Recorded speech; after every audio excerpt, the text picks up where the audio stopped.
Chairperson Rogers. Co-chair, Alderwoman Tony Smith. And we'll call this meeting to order at 6:04.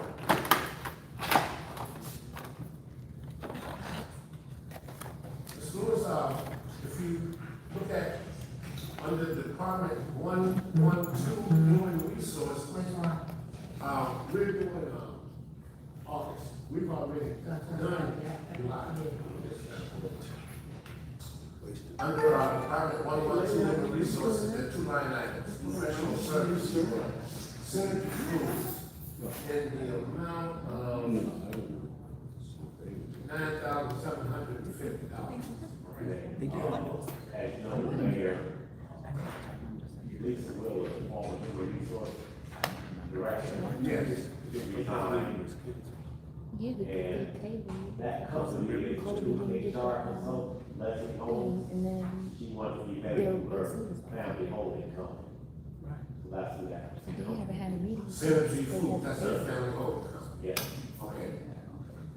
And this So is the mayor's on no need to hire someone at that level, it's a full-time employee, someone that is determined all 9 months. and this is for monthly invoices. Yeah, she bills us every 2 weeks.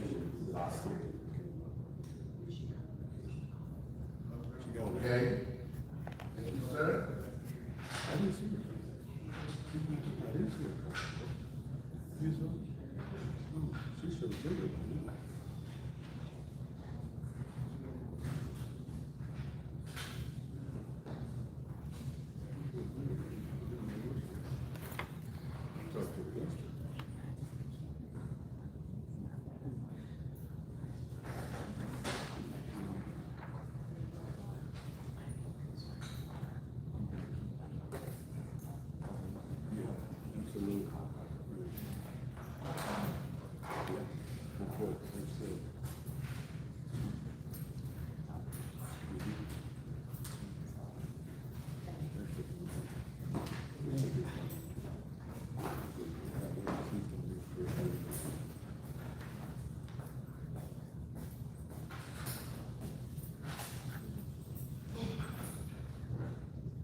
Coach, you got any particular questions you'd like to ask Ms. Lewis?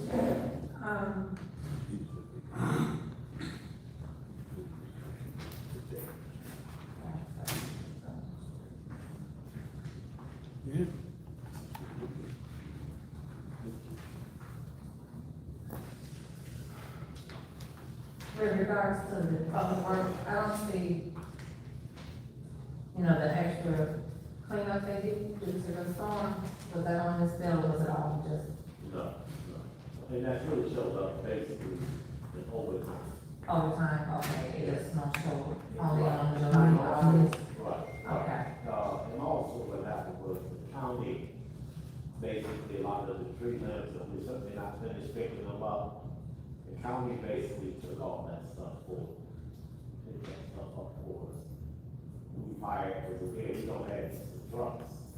The semi trucks do a lot of cleanup, but we just outsource that. I mean, so much, something not to say we would like, with the hospital, Lansing and those places, but we still had quite a bit of tree debris. So the county took most of the tree debris. Most of the trees. What about items that was in the basements of the home? That stuff is going to be taken up by the city, or it's included in the additional refuge. The dump would cost you to go up. And that's, recovered, the way you'll see the bill in March. Okay, that's under the refuse and dump fees, Yes. that's what it will come under that, or, okay.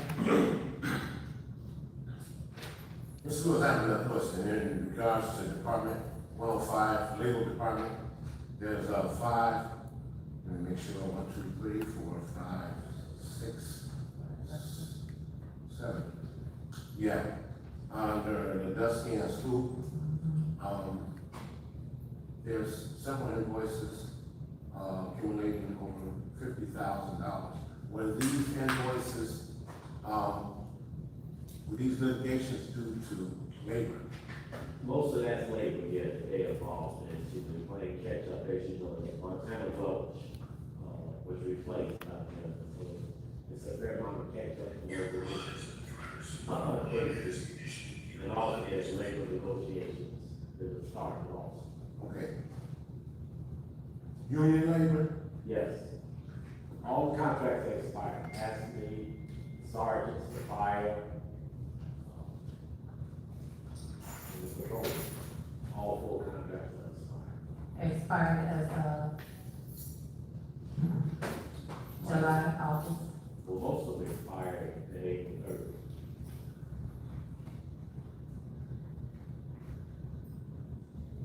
This was under, Department Department, 116, Communications, Affinity Technologies, they have an invoice for $2,100. Website, man. That's monthly. Yes.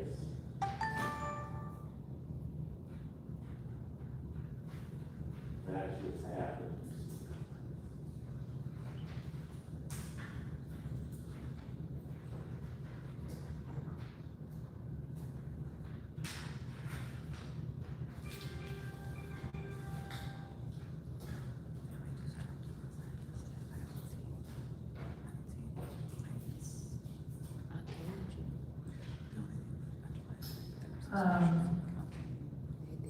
No, we typically have a planning right before spring and fall. Right.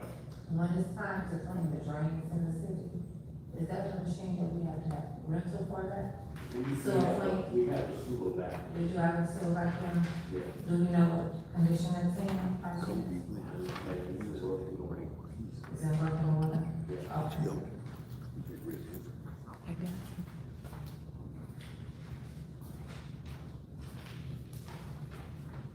Let's look under, Department 102, Administrative Services, under equipment purchases.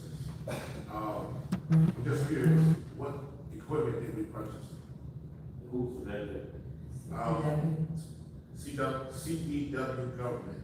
So those were a couple of laptops, the computers that had to be replaced.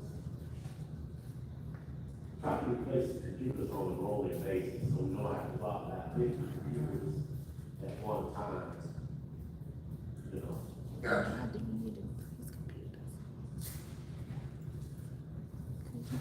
remember the computers are almost disposable. Yeah. Not when you I broke. agree. Right. Too much tied up, I want to make sure that.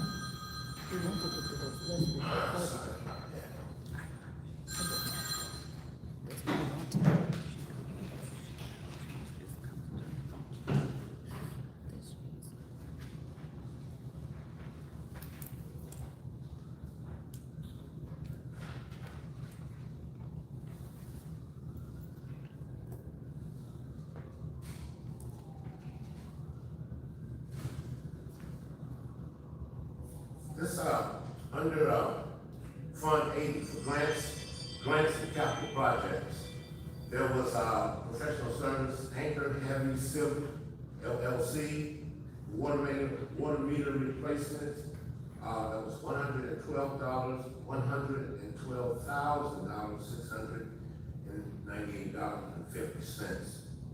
This is money that was received. That's money we're paying out, so that's a grant It was grant money, that's what's my question. from the state level. Gotcha. Is that for the new meters up there And installing? the meters that they're installing. Anchor's also involved in, meters. We've also currently involved in the, fire hydrant replacement. So you'll see that name right on. Okay. The next big project is one to, again, address on the lead pipe replacement. That contract is still in negotiation.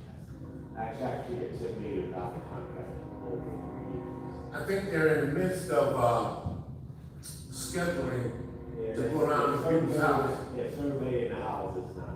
Yeah, The county, that's federal program, They wanted us to identify the lead lines. So they could have some idea of how many they have to replace.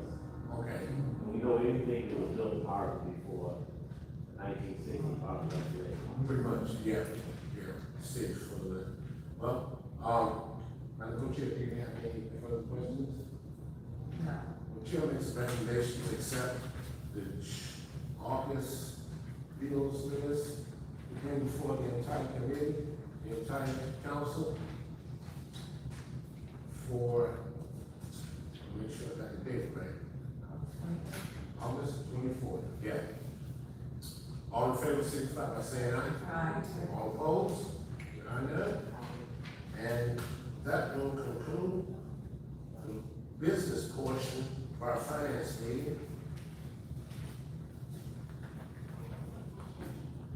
We're scheduled to have a finance of the whole to discuss appropriation Oh, yes, at 6:15. So looks like we're right about on time. yes. I'd like to make a motion to adjourn the finance meeting. All in favor, signify by saying aye. Aye. All opposed, there are none. Excuse me, are we taking, questions Thank from the you all for public? coming. Are we taking, that, because that's always on the agenda for the finance meeting? Yes, sir. Are we, so we are doing public comment? Well, actually, we really don't have time right now, so I was gonna refer the public comment to the, meeting of the whole. So if you have questions or concerns or comments, then you can express them then.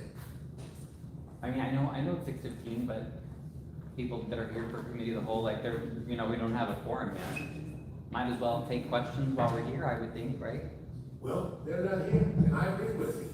Well, I'll be more than willing to take questions, take the comment, you're not taking questions, you'll take the comment. Oh, thank you, wonderful. Yeah, I just had a question. I've noticed in many of the bills lists, Comptroller Williams' company, W&W Consulting, gets about 20 to 30-some thousand every month. So, does he also have a salary? And whether he has a salary or not, isn't that a lot of money? I'm just confused, like, what does the comptroller do? What does anybody do in Harvey to get paid $30-some thousand a month? I mean, it's just a lot of money. And then my other issue was, I've noticed every bills list, there's been about $55,000 in late fees for the water bill to Chicago. It seems like that would be pretty easy to prevent if Harvey just, pays the bill on time. I know if we don't pay our water bills, the city is very quick to shut off the water, to put those big boulders, on the water shut off things there. So I'm just curious, why are we not paying the city on time? Because we could really use that money to go towards something else. So just those two questions, like what are we paying the comptroller for, and the late fees, the water late fees? Thank you. Thank you, sir. Comments were duly noted. I have a question. I wanted to know, you just said that you get new computers, what happened to an old computer? And I said, replace with a new computer. Cam, there is no question and answer to the comments. You have a comment? So I had a question. Okay. That was a question. Okay. All right. Thank you very much for your question.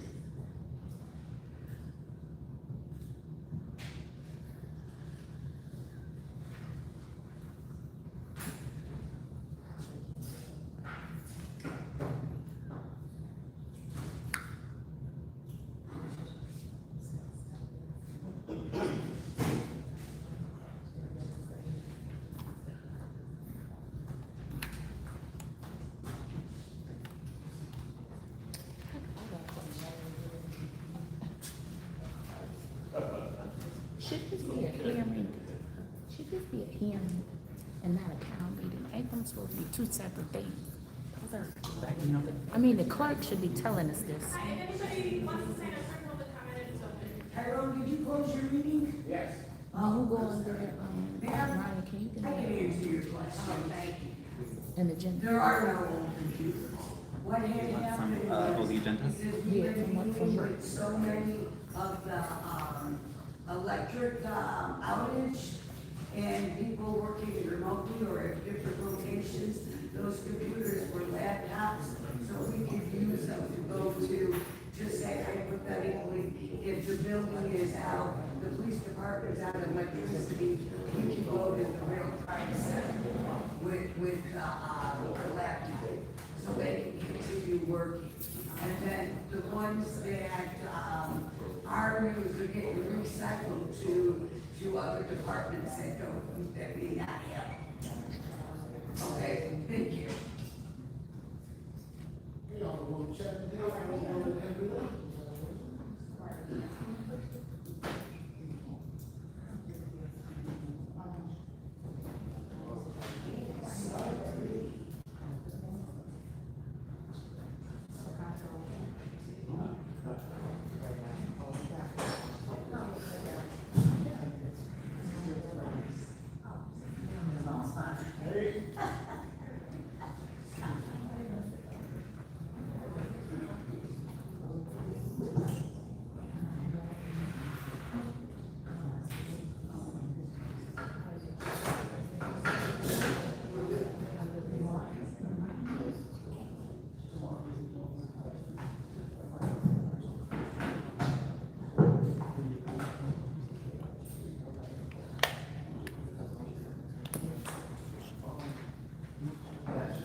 You can go ahead and sign up, I will be right back.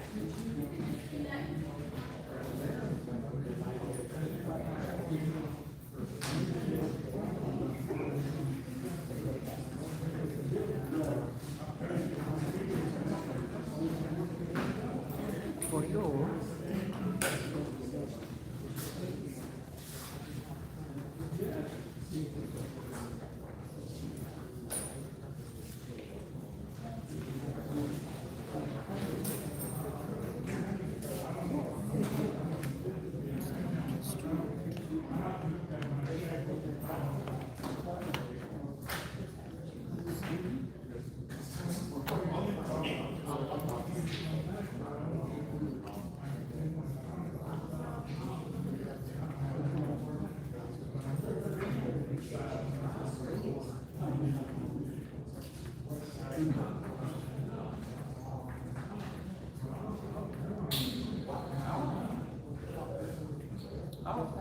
Yeah. I was gonna-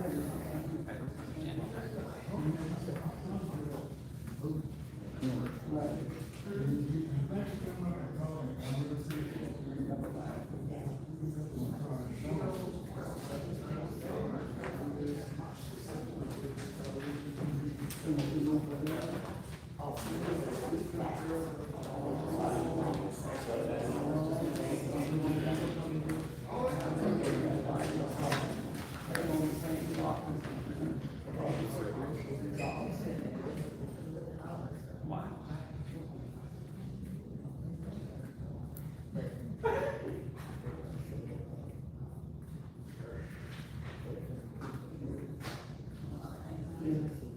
Right.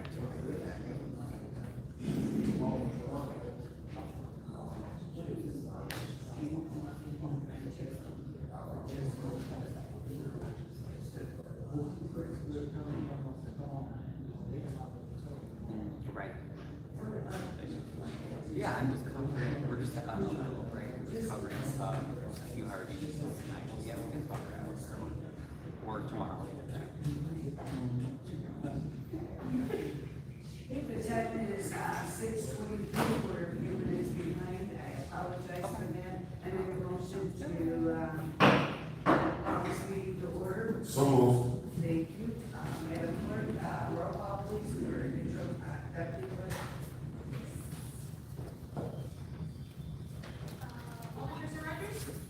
Present. Alderperson Smith? Present. Alderperson Randolph? Alderperson Chapman? Present. Alderperson King? Alderperson Arugula? Present. Mayor Joinski? Present. Do we do, is there a minister in the house? Alderman Rogers, would you be so honored? Be an honor. Thank you. Everybody has a prayer.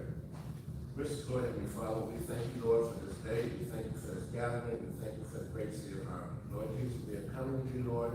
We're asking for complete understanding. We're asking you to clear our minds and clear our hearts, Lord, so we can make the right decisions in regards to our residents here to so serve the right decision to be made. Lord Jesus, we ask it all. We ask for financial blessings. We ask for physical blessings. And we ask it, Lord, because we know you, that we can do all things through Christ who strengthens us. Because you save us, Lord, and with grace and mercy, and we'll continue to give you praise on it. And Lord, this is our prayer. We ask it all in Jesus' name. Amen.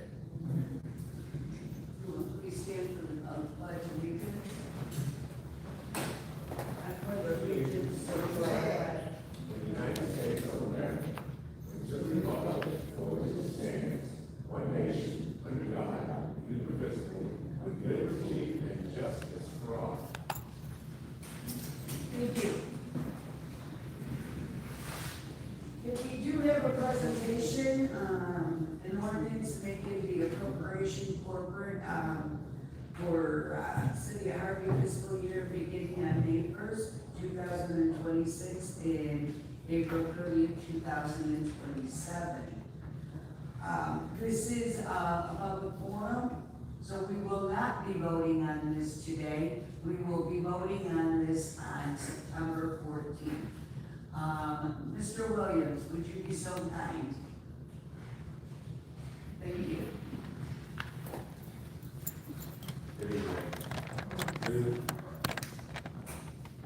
Okay, the budget, well, I'll just bring out some highlights, in the budget. Obviously, this is published on our website, and it will be available for public inspection at City Hall until our next meeting on September 14th.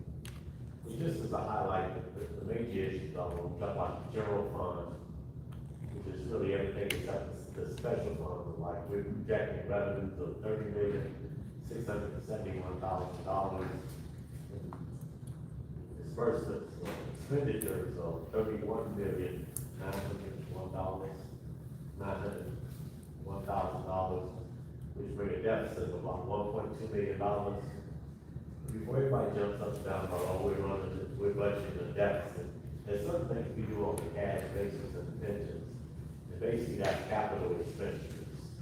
So in this particular year, we look at it, we have capital expenditures between the police department, fire department, the lease of cars, all those things get capitalized of about $2 million. So basically, what we're projecting for the city, as you'll see on the accrual basis, is about a $2 million surplus.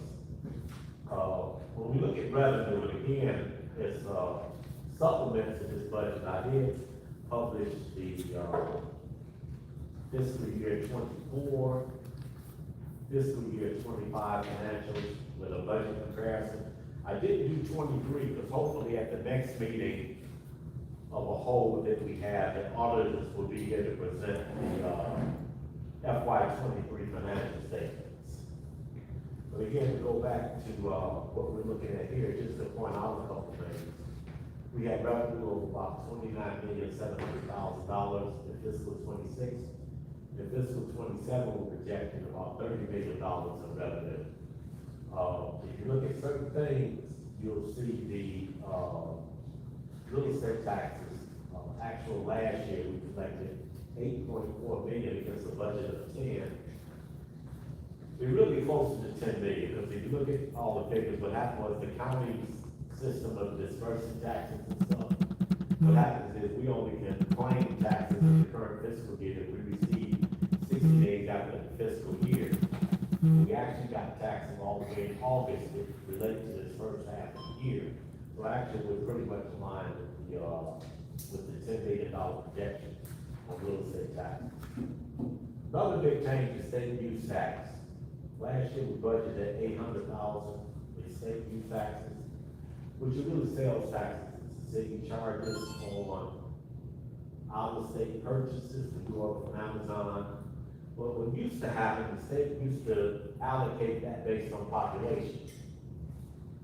So Harvey was a population of 20,000, 25,000 from the prior census, used to get quite a bit more in state use tax. This past year, we only got 200,000, evidently folks from Harvey don't do as much online purchases. So now they allocate state use taxes actually based on the municipality in which they are, purchased, as opposed to doing it based on census.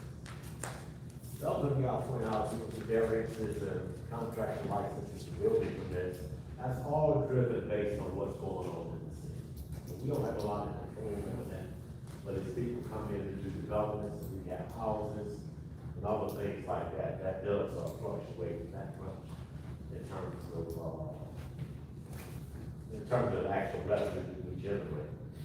But if you take a look at department by department, starting with the mayor's office, and you look at the actual versus the projected budget, those things are pretty static,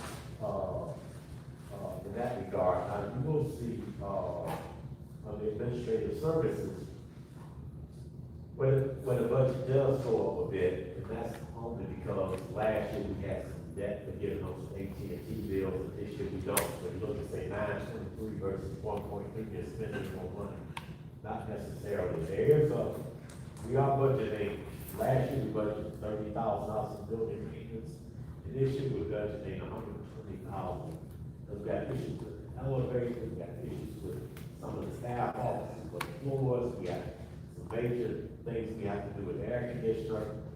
All those things are just things that defer maintenance, we just can't continue to defer. But if you look department by department, you'll not see a big adjustment. As a matter of fact, very few departments have more than a $50,000 swing in the budget last year versus the actual last year versus what we budgeted for this year, with certain exceptions. Now, you will see the police salaries going down slightly. It's not that we intentionally we laid off police officers, and it's a gradual process as we begin to hire those much needed officers back into the city. So we're just looking at the impact of just how long that'll take. And the police, you'll also see the pension liability down last year. That's only a year because they didn't receive those real estate taxes. But basically, we'll pay about $1.2 million into the police pension just as we did last year. Now, the fire department, again, the same thing for labor. You'll see we're projecting that we're gonna pay about $5.5 million into the fire pension fund. If people look at that, say you got $2 million in salaries and $5 million in pension expense.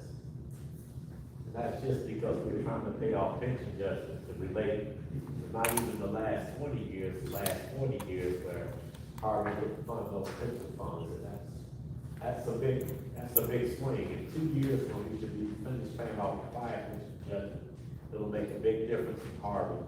And we should, all things being equal, have a little bit more money to spend on the collective services. Don't got things to look at public works. We look at refuge and dumping fees. At the last meeting on the meeting before that, I noted that the cost of dumping, I was told that Harvey has more garbage than most other municipalities allowed by. That became a reason for increase in expenditure. Most of the other areas, I mean, I'll just move down to debt service, where we're showing that there's one general fund bond that's outstanding, that's the 23As. We're very current, there's no more defaults on those things. We're collecting enough taxes to pay the interest and principal as it becomes due, but we also collecting enough taxes. We're very conservative in projecting what the tax liability will be. So as we collect more taxes, we actually begin to pay down the debt faster. So if we collect an extra $300,000 in taxes, we pay $300,000 more in principal. But that's the only thing they'll say. I don't have the ability to say, I collected more money I need for debt service, I'll revert it back to the general fund. But those are specific, levies on your tax bill. In terms of the next big fund is the water fund. And basically, we show revenue being basically flat. But again, with the water fund, we've got expenditures go up because again, in addition to the stuff that's happening in terms of, the lead lines we've had, which is grant funds, we had to replace pumps at the water station. So really a lot of deferred maintenance, to the tune of about $300,000 that has to be done in addition to what we get, in grant funds. The tips are basically, there's really only 3 active tips now. The tips can simply, tip in the, support district, but basically the big project that does far as the apartment building next door, that seems to be running very well in terms of our. And finally, on capital projects, it's basically grant funds and capital projects. We're still qualifying for grants and things like that. And last year, you'll see, it looks like we had a $1.7 million deficit in grant funds. That's just the time period when actual money comes in. We don't lose money on the grants. We're projecting about $3 million in grants for FY '26. And therefore, the $3 million worth of expenditures. Now, obviously, that'll grow once we do this lead pipe grant. That could be $3 million or longer. We don't project those things out until we actually, they might not actually happen in this fiscal year, or late this fiscal year, so there won't be much revenue or much lead expenditures.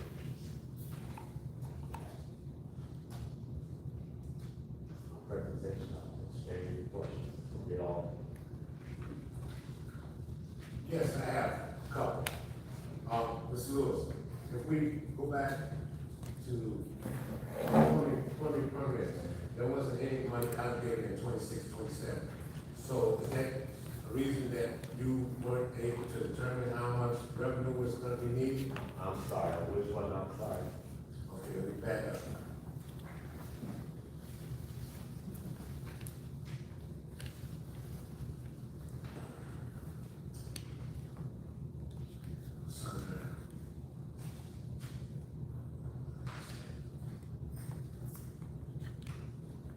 You said building permit revenue? Plumbing permit, it says, we budgeted for. That's just the way we track those permits now. They generally just track the building permits. I mean, because what happens is when somebody comes in and gets a major permit, it's generally for a slew of things. And so when we build them for it, we build it based on the percentage of the project. It'll include plumbing, electric.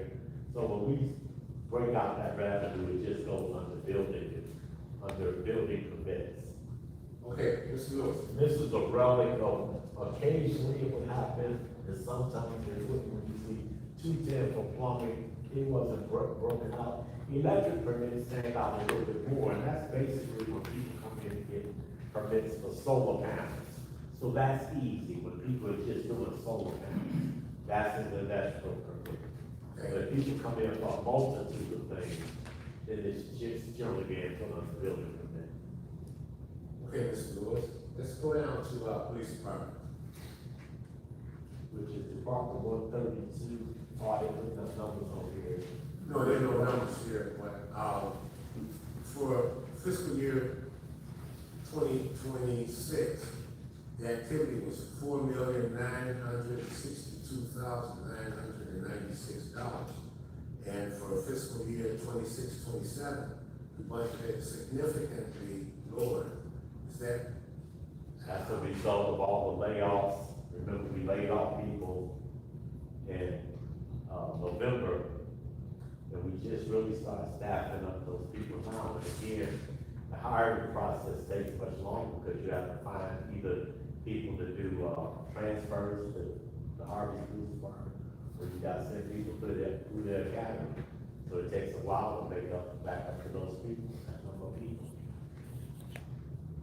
And also in the previous fiscal year, we had a grant from the feds.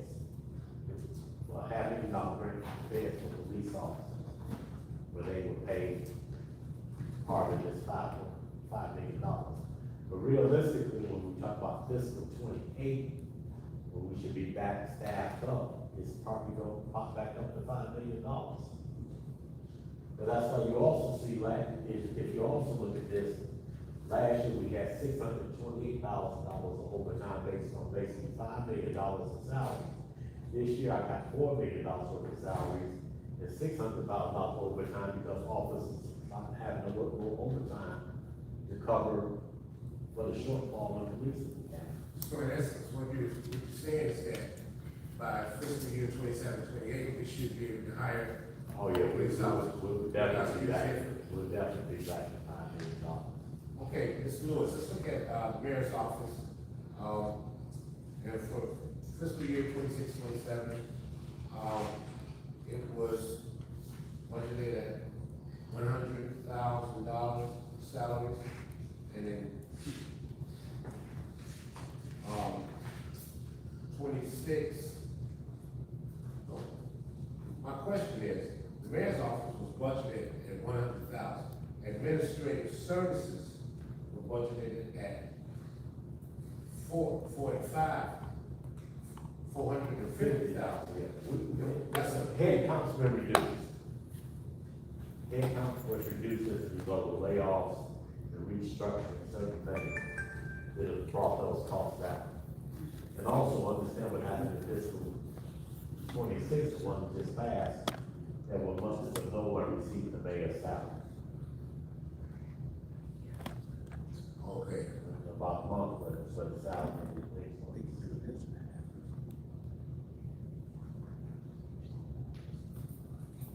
okay.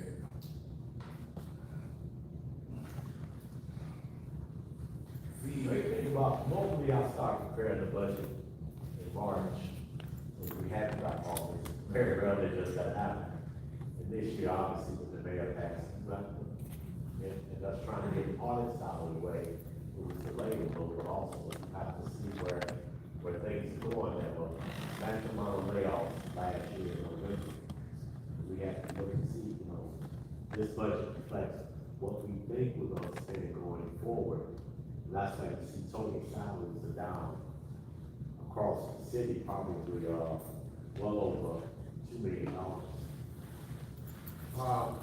Ms. Lewis, I'm looking at, public safety for fiscal year 26-27 was budgeted at $0. I'm sorry, for what now? Public safety. Public safety. Yes, sir. The what department? Trying on the computer, just to go down some questions.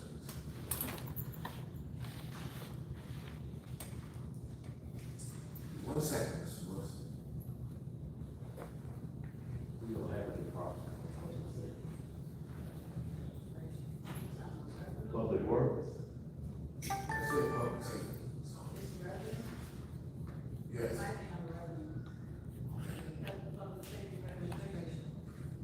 So the revenue?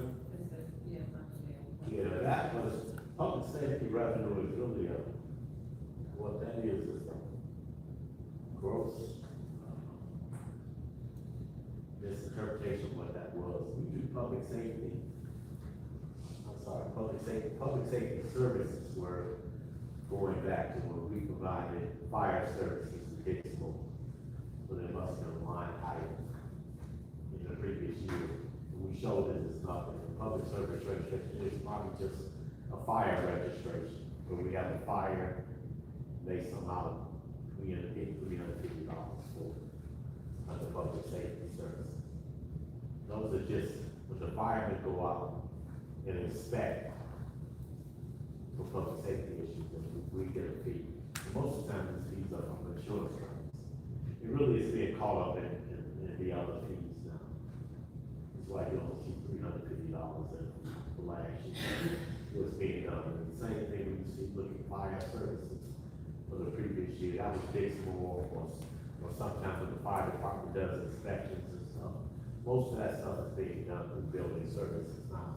The revenue is being reported through building services now, even though the services are still being performed by the fire department. I was saying, I mean, if the fire department is actually doing the. Well, they just about do a sprinkler inspection, so when they pay into the system here, when they pay this stuff electronically, what happens is it's being classed in under different categories, which we try to clean up the website on it now, because the more selections you give people, the more choices you can find. You know what I mean? But we see who's paying, so if you accidentally, well, we've had it happen where people go in and pay a water bill under Public Works. They'll say, well, I paid my water bill. We'll say, we don't see it. They'll give us a tracking number, we'll go in and track it and say, yeah, that's because you paid your water bill to Public Works as opposed to through the actual water department. Which would then pull up a bill and then be applied properly. Okay. Good, makes sense. You can say, any other questions? Thank you, Mayor. Comptroller Williams, 2 questions. The first is, on the 25-26 budget line, we had a line item for sanitary services at 64,800, and I didn't see anything proposed for 26-27, What is the category? the sanitary services. And that's on which one? Okay.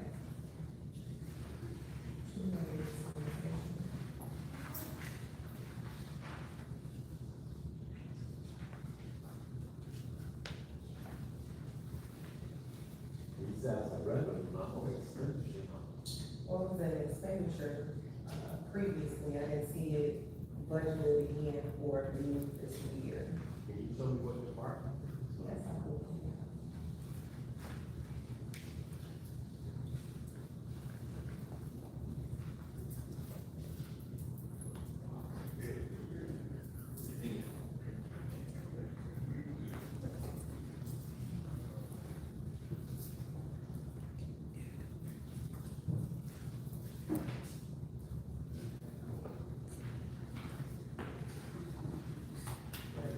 As I'm looking for this, and just because for the sake of time, I did have another question that you would be readily available to answer. I look for what line item is sanitary services is on. You mentioned earlier, that the general fund shows approximately 31.9 billion in spending against the 30.67 in revenue. And you mentioned it was about a $1.2 million gap. So I guess what's the specific plan around protecting our core city services and possibly having a quarterly benchmark that the council could use to measure whether that plan is working or not? Okay, that's again, to understand what we're doing. For instance, again, I pointed out what drives that is, if you look at equipment purchases, so let's just pick up one that I know right off the top of my head, and I'll go to, the fire department. Will show budgeted for this year $250,000. Well, that's showing as an equipment purchase, but that equipment purchase, well, I'm showing it as an outlay. What that becomes from the auditor curve is, and that's for air, they replace all the air tanks in the fire department, and that was done with grant funds. So that $250 will be reclassified as a capital expense, and not a, not an ordinary, revenue expense, so that reduces the budget. It's also true if you look at the police department, you'll see, all expenses, vehicle expenses of $500,000. When the auditors come in, because we lease those cars, those are considered quasi purchases. So then that doesn't become an expenditure, it becomes a capitalizable item. But for my budget purposes, more or less the cash flow, I have to show that as an outlay. That's why I say if you add in the major equipment purchases, those things get offset as leases. For me, they're expenditures, but for the presentation of, gas-based financial statements, they're capitalized items. So it's not as if we're running a deficit per se when it comes to those items. And also understand what happened here is, like I said, when you look at these deficits, you have to take into account what we're doing is, like real estate taxes, like I pointed out, this 2026, the real estate taxes, the very first line of the revenue of the general fund shows $8.4 million. But we actually collected about another $1.6 million, but all of that collection happened after June. So next year is gonna show $11.6 million of revenues, because under the accounting principles, we can't include that as current year revenue. And it really should have been, including right now, the fact that the county's holding about, I'm just, again, estimating probably about $800,000 in taxes that we should have collected before April 30th. But they still get their systems together. With the collection current, for those individuals who are not current with the property taxes, I know we have the settlement agreement in place. Would you say how many, based on, and I'm looking for that figure? That's different. What's that figure for the collected annual revenue from the settlement agreement? Settlement fees, real estate taxes, under revenue. Last year shows $288,000, this year I budgeted $400,000. Now understand what that is. That's because that goes back to the case that actually happened in Riverdale. What happens is you run a business in Harvey, and you want fire services, police services, you want to outside your business cleaning, and all the things that go along with being in the city. And this goes back to what Riverdale did. Let's say the real estate tax bill, everybody's getting their here and get their real estate tax bills shortly in the mail that they have, give them online, I know. And you'll see a line item in there that says City of Harvey. Actually, there are probably about 4 lines for City of Harvey. There's City of Harvey General Fund, City of Harvey Police, City of Harvey Fire. And then you'll see a one also for bonds and things like that. But basically, the City of Harvey taxes, and the public safety for police, and the public safety for fire, those are the taxes that we rely on. So what happens is, let's say it's a business, you're not paying the county your taxes. Well, we said if you want to operate a business in Harvey, you have to pay us those taxes. Now what happens is, obviously that's not considered paying the real estate taxes. So what we do is we say, you pay us those taxes for the privilege of operating our business. And when you bring us proof, or we actually don't ask you, when you say you pay them, and we look on the county side to see that those taxes are paid to the county, well, we have to refund you those, because we gonna now get those taxes directly from the county. So those taxes that you paid us in advance, we gotta refund you. So this revenue here is that when we project out that revenue, when you see it, when people eventually pay those taxes, that number will become a negative number, but at the same time, the revenue number for real estate taxes will go up. About how many businesses, would this $400,000 represent that are part of the settlement agreement? I can answer that right off the top of my head, but I know at some point there were well over 50 businesses that had signed the settlement agreement. And some of them had gone in and paid their taxes. And so we got a refund. But we don't think businesses should be operating the city and not be real estate.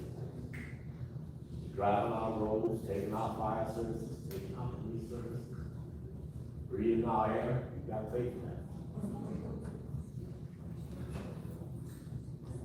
Any other aldermen?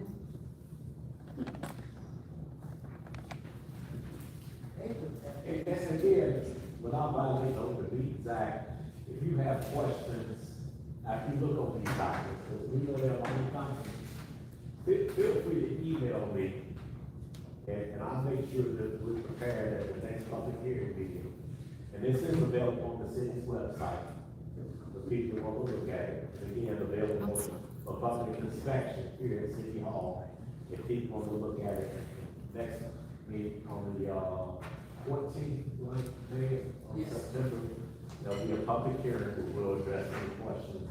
But any questions that all of them have, after you look over these things, get your consultant to look at them, whatever, email me these questions and we'll address them. And that goes for the general public. If the general public has any question, you have 6 aldermen here, each of the aldermen represent you. So whether you voted for them or not, they are still your representatives of that ward. You can always go on the city website to look at who your representative is and forward your questions to them. And then they could forward the questions to the comptroller, and then the comptroller will respond back to your alderman, and then your alderman can respond back to you. Okay? But in regard there, those questions they have to go through the alderman, they get answered directly. And some people, some other aldermen or some other people, taxpaying citizens, might, I didn't think about that. We'll also provide them with questions and answers on those. Sure. I'm sorry, our treasurer has a question.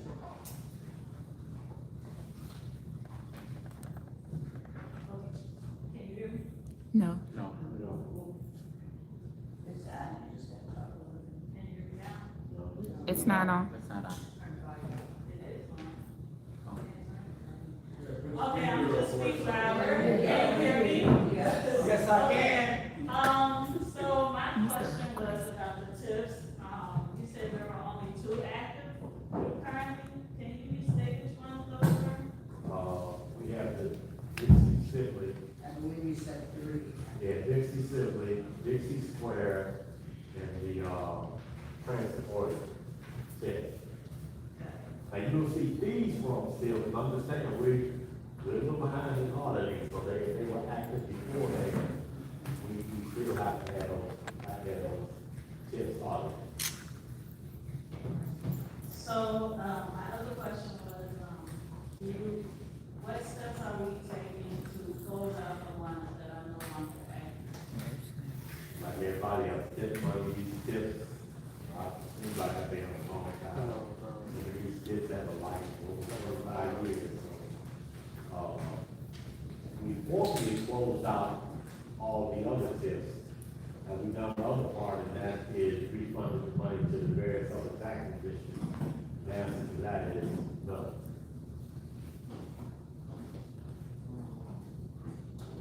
We haven't refunded the other tax districts.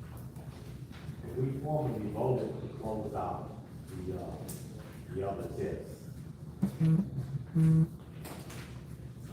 As they expire. So we're just waiting to, well, we're just in the process of having to refund the other tax money. And understand what we also get to do in these cases is, just again, some of these tips predate, all the tips predate me except COD. But we try to, well, we have the opportunity to go back and look at those tips. And in essence, claim the expenditures in those tips that were not properly claimed before. For instance, when we put, you get a certain amount to do a spend down, so when we put new street lights on the tip, whether it's with federal funds or not, we get reimbursed for that. So those are the tip expenditures that we able to pull that. Kind of problem to go back and claim those expenditures. Because we were just weren't doing a good job of it. Same with fire hydrants, if we replace fire hydrants in the tip district, we get to claim that as an expenditure.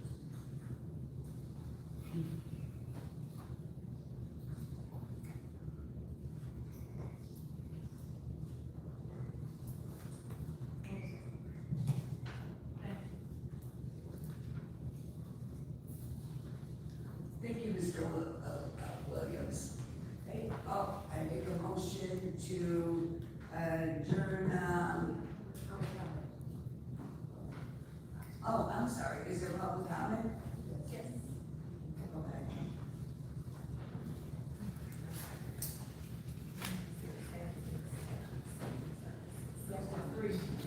Order. Vernon. Turner. Vernon Turner. I'll wait till the next. Thank you. Ryan. Mike.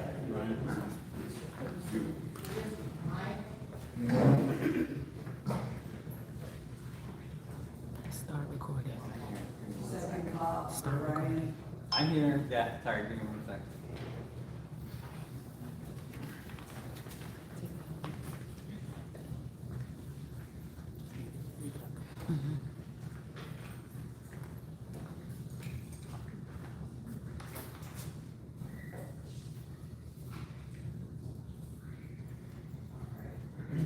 Good evening, everybody. Oh, this is not. How's that? Much better. Good evening, my name's Ryan, resident in the Harvey Historical Society. So I did, take some hours to overlook all this stuff. I just had 5 quick suggestions, changes that I think would make this appropriation bill perfect, but it would make it a lot better. First of all, in the actual wording of the ordinance, I would advise deleting sections 2 and 3. Basically, for those, again, I try to summarize because I don't know everybody's time to read it, but basically sections 2 and 3 say that if there's any money left over, however the mayor rules left over, that money can be moved from any account to any account at any time. That's my understanding of it. I'm not a lawyer, but you have to get rid of that.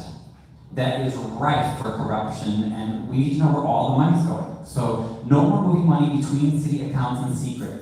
The state actually had law says you need 2/3 of a vote from the city council before you can move any money. So in other words, if we vote for the appropriations budget to have this amount of money for police, as it exists right now, if this is not changed, Mayor, interim Mayor Drinsky, or whoever's mayor, can just say, that's okay. This is extra money. I'm gonna take the money from the police fund and I'm just gonna put it in here. The city council doesn't have to approve, and she doesn't really have to notify the public either.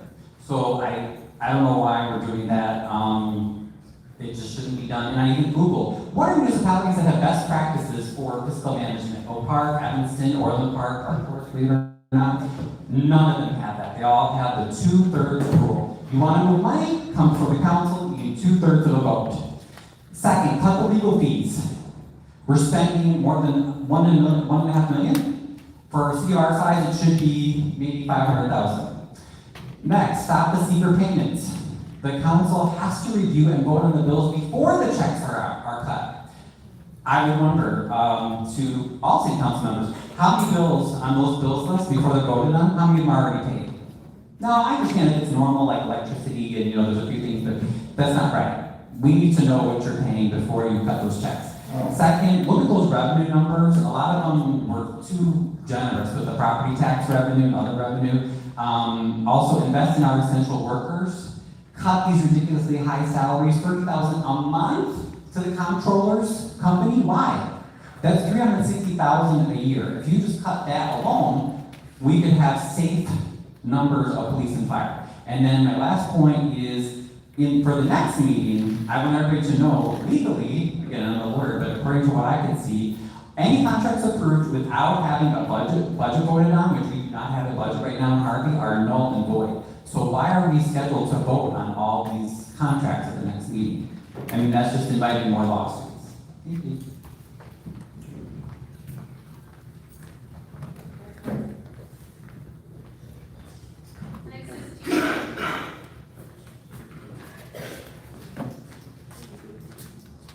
Good evening, my name is Diana. Don't have much to say, it's been a long day, right?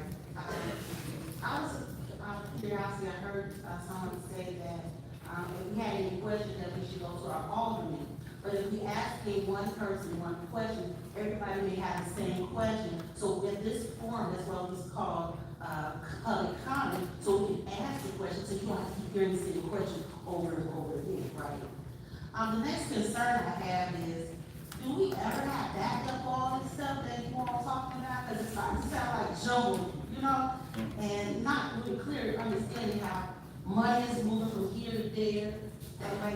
That $112,000 money for the grant you received for the meters, is 35% of that, that we owe to the fire department and police department pension, did money come out of that for that? Oh, I guess we don't answer questions. But, and my last question I have is, I heard it said July bill was voted on, but when was it voted on? But on mine it said July and August y'all voted on the bill, on this bill, which I got finance meeting today, but then we voted on August. So, could somebody explain that?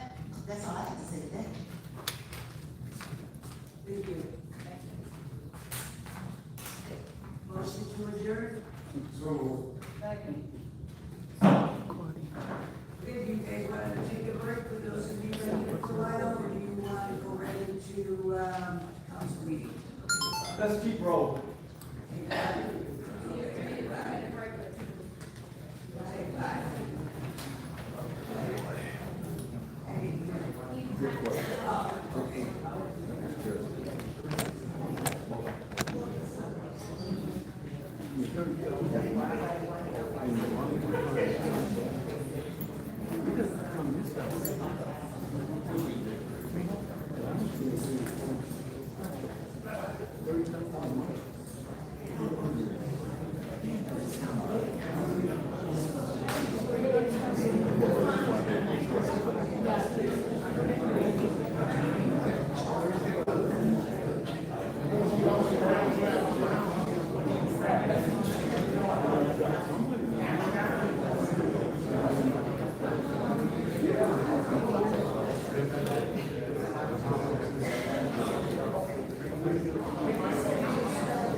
Okay, I'm with it. I get it.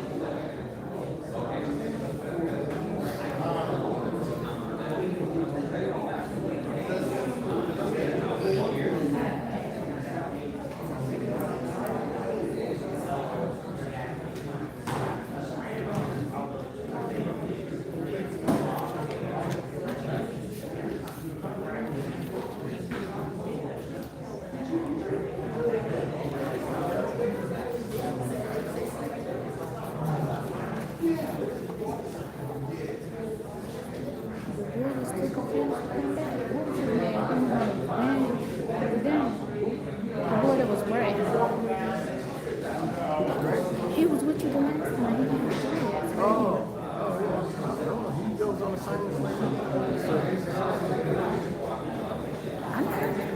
Let me mind my business. The way you answer was wrong. Just my, let me mind my business. This man ain't go as fast as that one before. We done had 2 meetings. What were the meetings earlier today? The first meeting was the finance meeting, which I don't even know who they in the meeting. They only had 2 people on the board. How's that a point? When Dominique was in the same. So they only had 2 people. About 2 of the old. You're just to me and to her. But to me, they passed the artist bills. I don't know how that happened, but anyway, it did.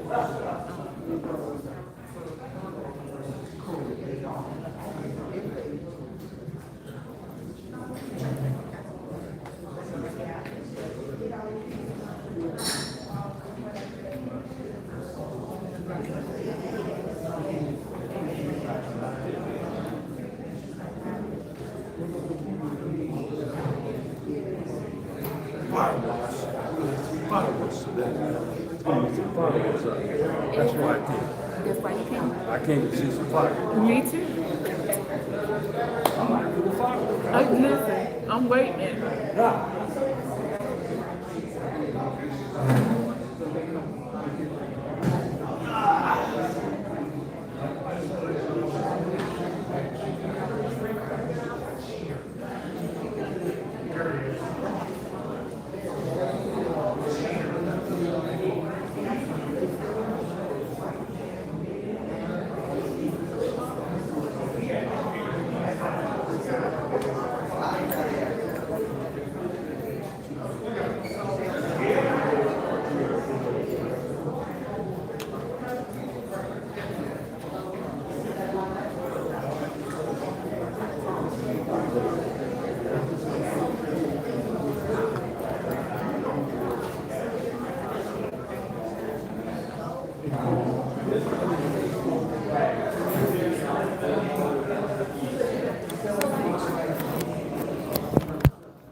Quiet, let us start.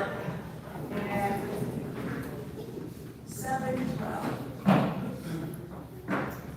Madam Clerk, can you call roll?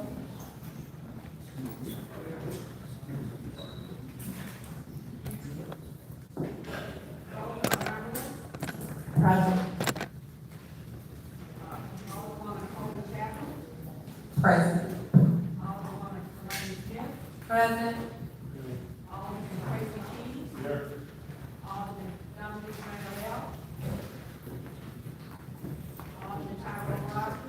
Present.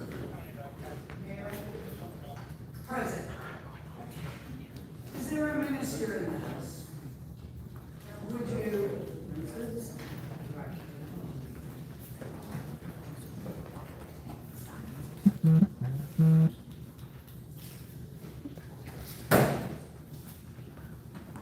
Should we pray?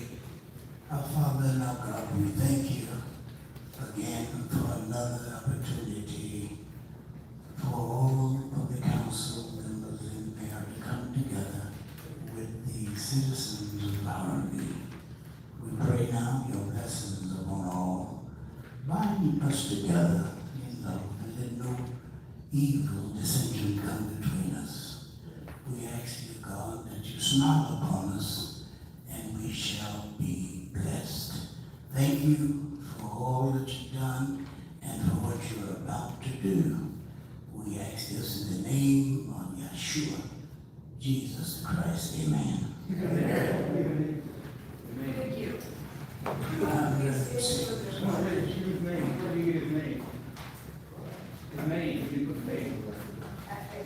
Right, sir, I'll read. Thank you. Pledge allegiance.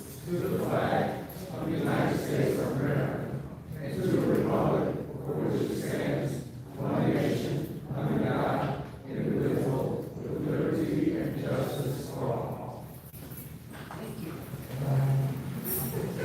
You guys have any presentations for tonight?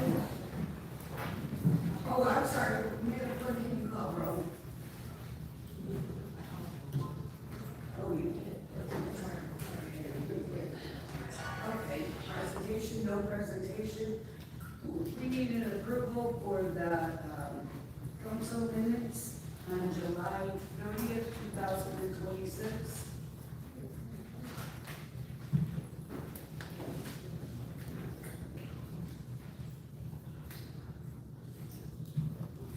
Motion to approve. Second. It's not showing up. Trying to get back. Okay, thank you. Please vote. Motion by I believe it was Me. Delaney and Kobe. Who? 6-1. Oh, 6-1. I'm sorry. There was a motion by the third. Can't hear you. It was by the, third and sixth.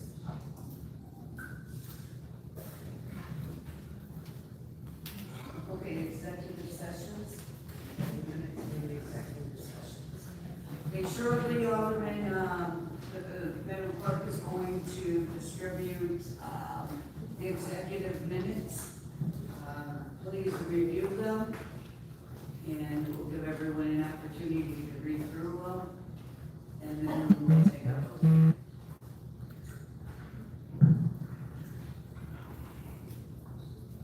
And of course, we will handle that. Thank you.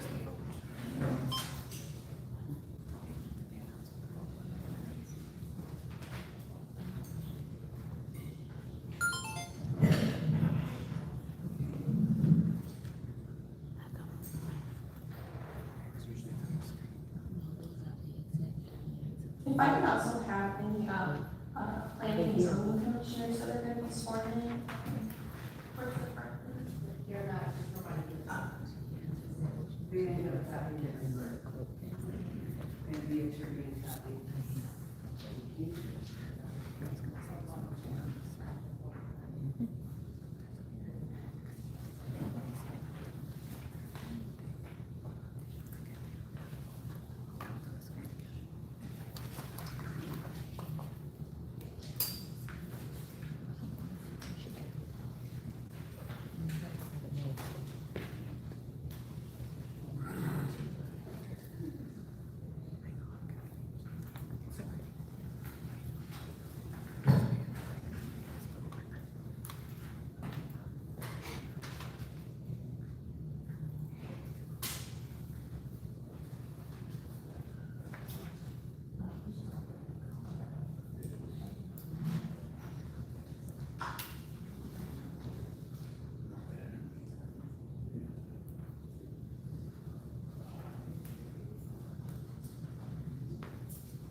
Would like to make one correction of the spelling of, legal counsel.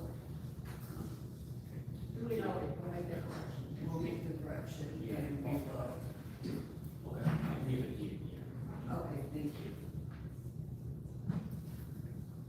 Okay, is there a motion to accept the minutes from executive, session on July 13th, 2026? We have a motion by the first and a second by Thank you. Please vote.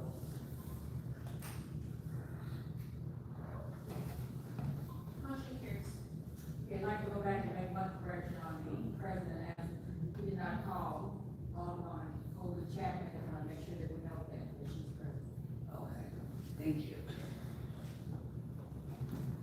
Okay, the treasurer report.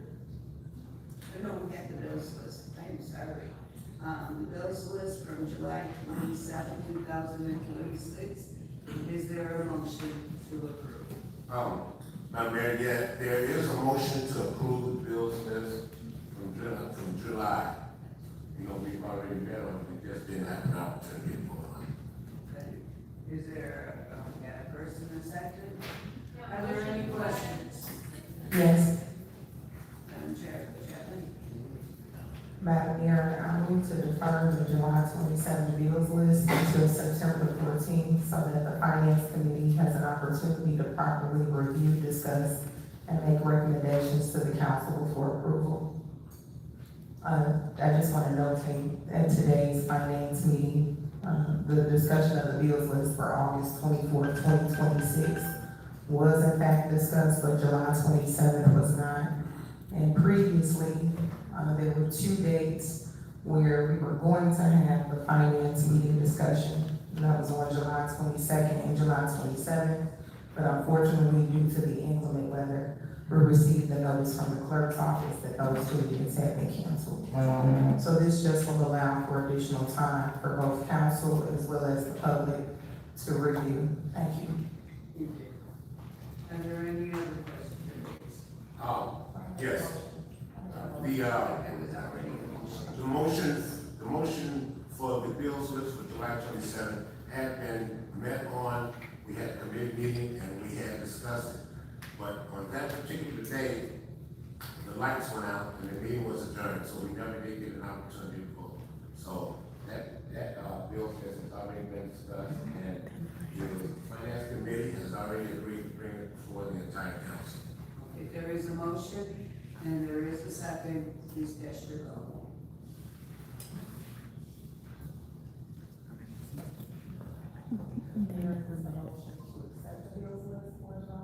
Yes.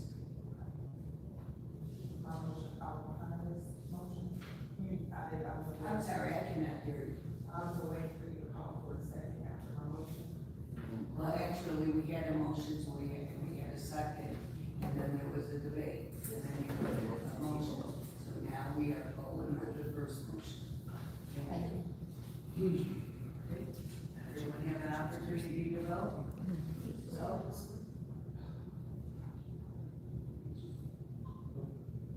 Motion carries. motion passed. Thank you.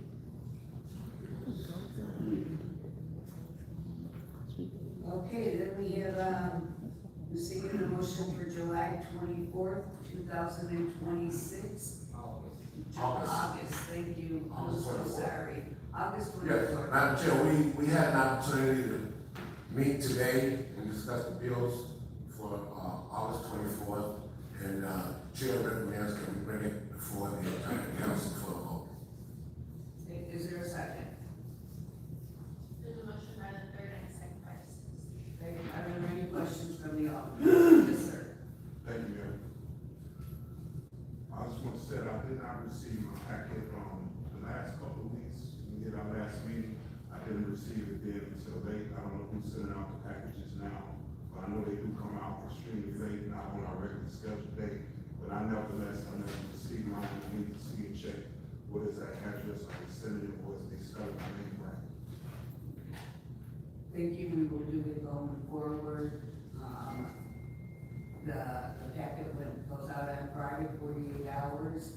There is an entire packet, and it also goes on the Facebook and on our city website. But we will double check your email address.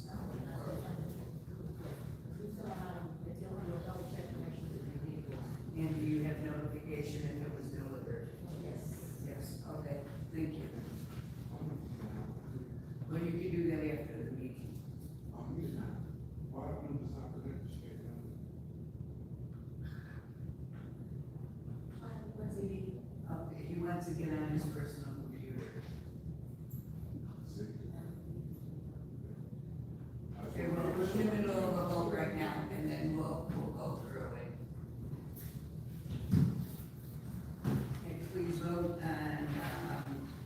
sales list for August 24th, 2026.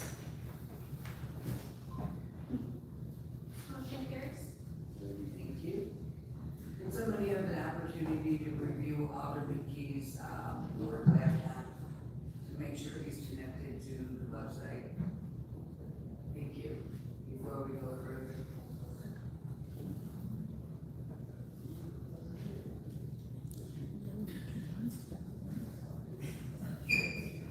Is there anyone that can do that? Thank you.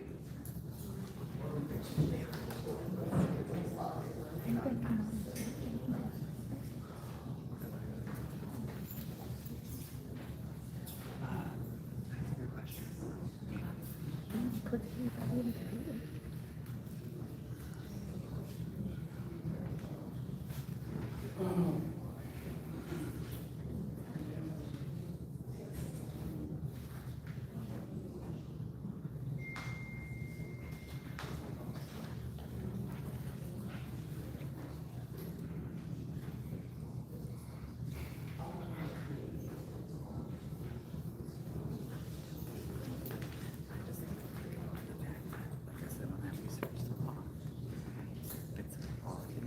Are known for it.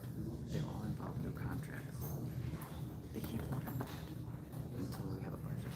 The state gave them a grace period until the end of the budget quarter. That's July 31st. After July 31st. Now, if we were past July 31st, even it was, in your budget and stuff, they could have, then it would have been through, because the state gives you the first quarter, like grace period. But it's only for us. So, and then I did research and I found out that of course it's where contractors didn't get paid, and whoever was, in office, they went back and they said, oh, well, the contract was voted, that was voted on wasn't voted. Or it was voted.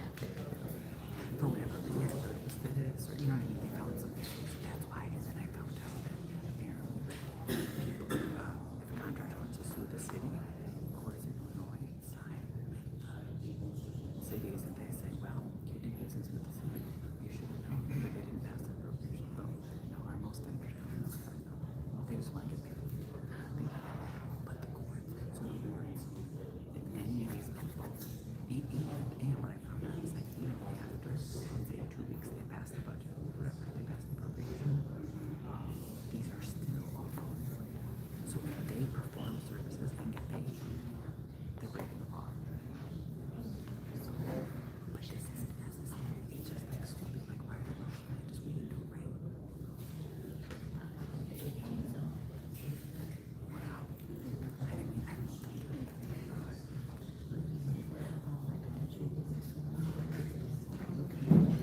don't right. Like, if we send it out, because they just don't understand. You all set up with your keys? Do or die. Like, this is Okay, go ahead. trees. Power line. Is that your information?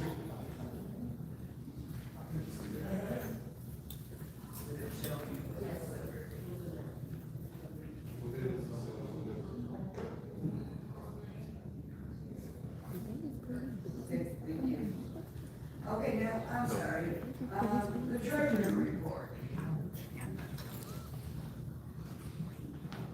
We did not get a copy of your treasurer report before the packet, now, so no one can get copies of it. I'm sorry, what? Absolutely, we just no one saw a copy of it. So make sure if you have any reports that you wanna do, that we get it in before 3 o'clock on Friday. Thank you. Thank you. Okay. On to approval and, ordinance and resolutions. Before we go with the approval, I'm gonna ask, each department to discuss a little bit. Alderman, as you will notice in your packet, only one alderman approached me and they said that they liked this. In the packet, we get a brief description of what this is. This is something that this administration started and it gave an explanation. Sometimes, someone came up with a good idea that they don't exactly understand the ordinance, and it does get complicated when we get a 20-page packet, all in font size, 9, and you're reading it. So this one, it gives you, a little bit of a breakdown, and then you can pursue, the ordinance and make sure that you're understanding what it is. It's also, listed on the agenda on the website as well for the public, but it just gives a breakdown of what the, ordinance entails. So, the first one that we're gonna call is a consideration of the corporate, purpose tax anticipation warrant. I'm gonna let, Louis Williams discuss this a little bit before we have an opportunity to vote on it. Good evening again. Basically, the tax anticipation warrant, as you know or don't know, the second half real estate tax bills are really due to be sent out by July 1st of each year to the residents, due on August 1st. County, because of IT problems and stuff, has been very late in sending out those tax bills. Obviously, you have not gotten your tax bill. Tax bills are actually due to be mailed out on September 1st and due by October 31st. Well, obviously, I've been strain on the city's budget. About a third of our budget is from real estate, general fund budget is from real estate taxes. So when we don't receive those real estate taxes, obviously it puts a cash flow crunch. So what the county has done for what it considers disadvantaged communities, they basically advance this tax anticipation warrant. And what happens is taxes begin to come in. This tax anticipation warrant is for $1.6 million, which allows us to pay the bills for the city and meet payroll until the actual money comes in. What the county does is they take that 1.6 off the top. So as money starts coming in October, the first 1.6 go to the county. We have the benefit of the float. It's not like getting a credit card loan without having to pay the interest. And that's basically what this warrant allows us to do. So it does not cost the city any additional funding, but this is something that we wrote out as a city. So I am asking, for a motion to accept the anticipated, warrants list.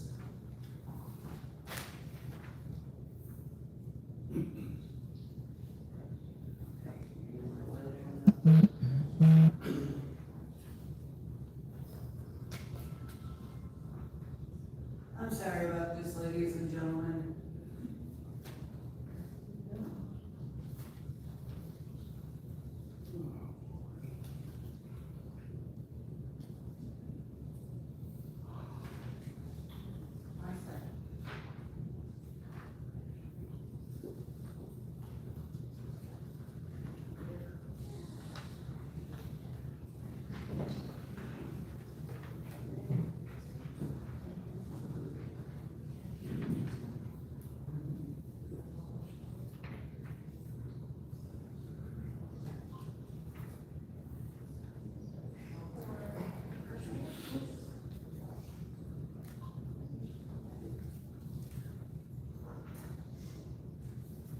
We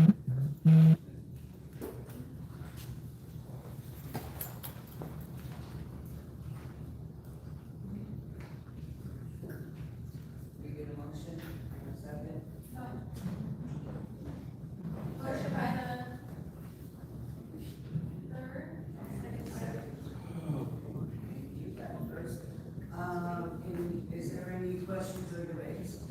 May I ask a question? Please. Mayor, maybe to the comptroller, I'd like to know, specifically for the law, what bank, escrow, legal, where transaction fees may apply through the warrant? Or are those interests totally interest-free fees for the loan? First, there is no bank. County is Of basically, the county property? county is loaning this money. We don't have any additional fees, this is No. full 1.69 coming into the city. Right, coming against basically, again, tax anticipation of the tax collections. and on advance is $1.6 million, which they will take out of the first $1.6 million in taxes we actually receive. And generally, we don't start receiving taxes, the mortgage companies generally takes about a month and a half for us to actually start receiving taxes. We'll receive a small number of taxes, but the normal taxes, just going through the process, normally takes about 45 days. But there is no bank, there are no fees. As a matter of fact, the documents you see in front of us are prepared by Chaplain Color, they're boilerplate documents, so they don't have a lot of fees associated. Can I ask you one more question, Ms. Williams? Just knowing that we're in this current predicament of needing to get a tax anticipation loan, I guess what type of, or what contingency plan, or what's your particular thought around preventing the city from triggering a 7% default? The default. Yeah, I mean, the reason why. There's definitely no default, like I said, one thing you learn in this, is that people understand, when I budget $10 million in taxes every year, it's because the city council has not raised taxes in the entire time I've been here. That's because they were raised so much previously, it has diminished in current terms. Like Flossmoor raised their tax bills 24%. We raise our zero because we're learning to do more with less, because what happens is we found out the more we increase the taxes, all you're doing is making people who pay their taxes pay more. And other people just abandon their properties. So there's no way, so we're pretty sure we'll get well in excess. They only loaning us a percentage of the taxes they anticipate we'll collect. So there's actually very little possibility of a default. Yeah, and we're not the only municipality. They didn't create this for the city of Harvey. There are, every municipality in the town suburbs are taking advantage of this. I mean, it was really interesting when this opportunity came up. Everyone was making sure, hey, did you get it in by this deadline? Not only the city of Harvey, but everyone in the south suburbs. Not only was it great available to cities, park districts, library boards, just like I said, when real estate taxes make up such a major portion of the budget, and you don't get it, so it's like missing a paycheck. You don't get a payday loan, you know what they call, but in this case, the county's saying, we're going to advance this money to years. And last year when they did this, they weren't so quick. And that put a strain not only on us as a city, but also your sister communities as well. So we were all being, so at least they're getting a jump start on this. And they're not anticipating it to be so late. But I did read in the paper that Cook County has raised the taxes. But again, like Mr. Williams said, we pledged in the city of Harvey, we are not raising your taxes. Our portion of the city has remained the same. Now, that may not be the same for your school districts, for your park districts, for your library boards. But what is going actually to the city of Harvey, not to the city of the library, Harvey Libraries, or the park district, city of Harvey Park District, just to the city of Harvey, you will see it has not increased. We understand because we too are paying these taxes. That's right. And we're all in this together. So without further ado, any other questions or debate? We have a motion, we have a second, please vote.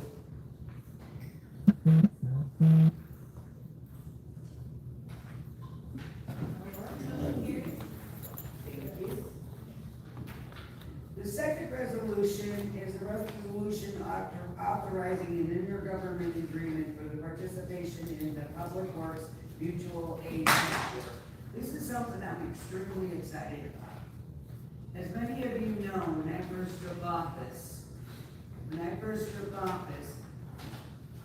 we had no trucks working. not one city truck was working. It was in February, we had a lot of dumping, we had a lot of debris. I was in sheer panic. We had no way to pick it up. We were in the midst of a heavy layoff. And I started contacting our sister members. And without even asking twice, the city of Markham answered my plea, and they came out with their vehicles, and we had our staff, our labor staff, going around picking up the trash. In addition to that, they took 3 of our vehicles, and they fixed them at no cost to the city. I still get chills when I think of that. I was very grateful, very, very grateful. And sometimes we have to give back. So if a community needs us, even if we can offer a little, barely what we have, I am happy to do it. Because I know what it is to be needed. And we are all in this together. So without further, I'm gonna ask our interim city administrator to discuss this a little bit, to get a clearer understanding. Good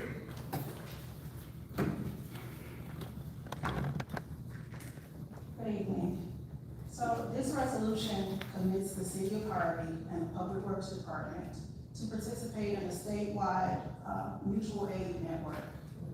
Through this partnership, Harvey will be able to request assistance from other Illinois communities when needed, and when able, provide support to neighboring jurisdictions in their times of need. There is a membership fee associated with this organization. It's $250 annually. This participation enhances our emergency preparedness, strengthens our operational resilience, and reinforces our commitment to intergovernmental cooperation. Most importantly, it helps ensure that we can continue to protect our residents, maintain critical infrastructure, and deliver essential services during times of need. Thank you. And I want to make mention to this as well. Our superintendent, Rick Septic, he has been working here for 40 years. And when we did this, when I reached out, he was just as amazed because of the fact that Harvey never did that before. Harvey never went to a sister community, nor did we go to another sister community.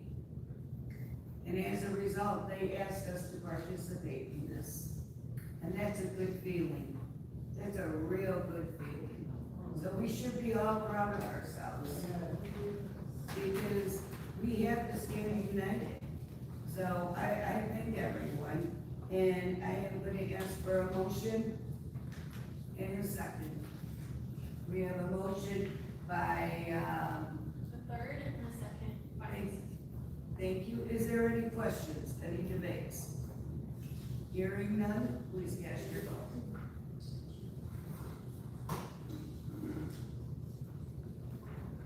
Motion carries. Thank you.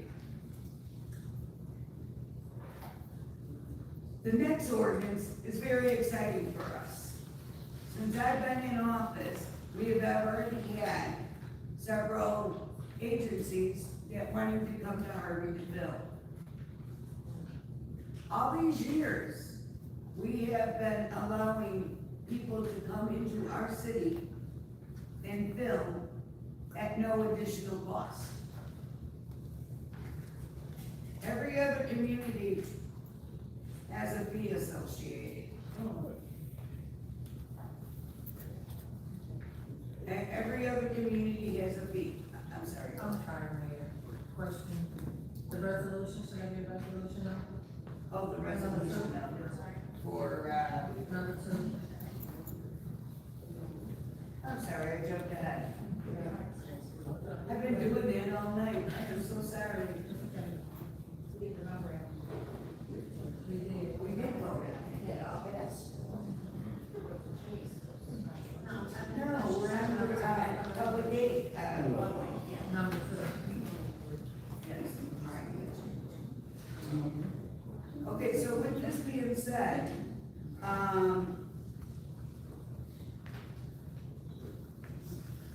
Companies don't mind paying. Chicago PD came here, even without this, and offered to pay to use our streets. Utilize our police officers, our vehicles. Disney's planning on coming back. So with that all being said, this also helps us. It helps us, it gets Harvey a little bit more, notarized. We all heard about the Blues Brothers, right? We all heard about the damage. You know, they didn't pay anything for coming to film. If this ordinance was in place, they would have been responsible. So this also gives us a little security.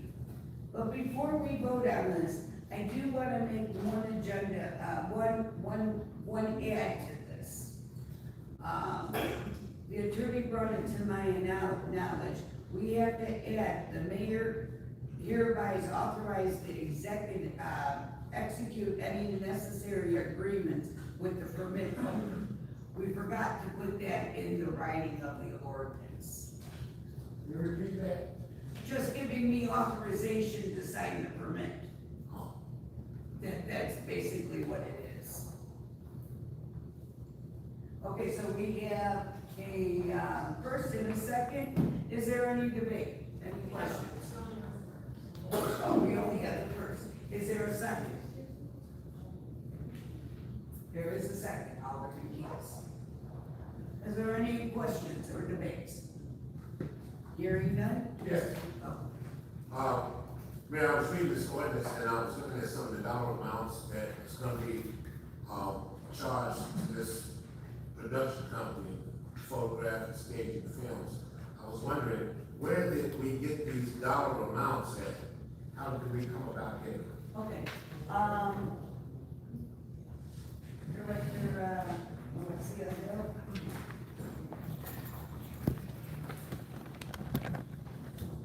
Good evening. To answer your question, the dollar amounts came from the city of Chicago, along with, I think it was Long Beach, California. And so a lot of people have asked, why didn't we use, fees from surrounding communities? That's because other cities around us they're not being used for filming productions. And, just to be clear, last year when Disney came, Disney came and they did a filming for Dark Matters. They had a $20,000 budget to buy flowers and plants that they let die to plant outside to look like they were dead. So it's $20,000 for plants to die. So there's money for them to provide to the city of Harvey. And then the other thing I want to be clear about is when they come here, and I hate to say it, but they're not coming because it's beautiful and because we got this fantastic lakefront. They're coming because we have unique characteristics. And I think that if that's what they're looking for, we should have them pay for it. And there's another part in the ordinance where if you are a student or you're a nonprofit, those fees do not apply to you, or they're very small. So these are $1 million productions that have millions of dollars, and they make it very clear to us that they don't mind giving it to us. We just never had a policy in place to ask for a certain amount. So with this ordinance, not only is there a fee structure, but also it's very transparent, so we don't have to guess about what we're charging. It's not up to one individual, it will be a policy, so everybody's charging the same amount. thank you. Okay, one other question. There was, public spaces, and it didn't have an exact amount. It had from $500 to $2,000 per day, depending on the production and the event size. Can you give me an exact dollar amount? Because I tried to figure it out today, and it was a little more than $4,000. Actually, using, the low end, if we went with $500. But, can you give me an exact dollar amount on what the city's gonna generate? or close to it, no. No, I can't, Say, I can't do that. because we're just projecting, we don't know who's gonna come in and pay these fees.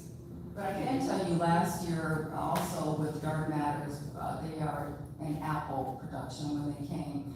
They wanted to use our council chambers, for lunch for their production crew. And we thought that since we had to clean it afterwards and before, and it was taking up space, so we did charge them $2,500, and they thought it was a fantastic deal, and that was to have lunch in council chambers. So again, these are big budget productions with money to spend, and if they wanna spend it with us, I think we should make it easy for them to do so. Absolutely. Thank you. Okay, are there any other questions? Without hearing any, please vote.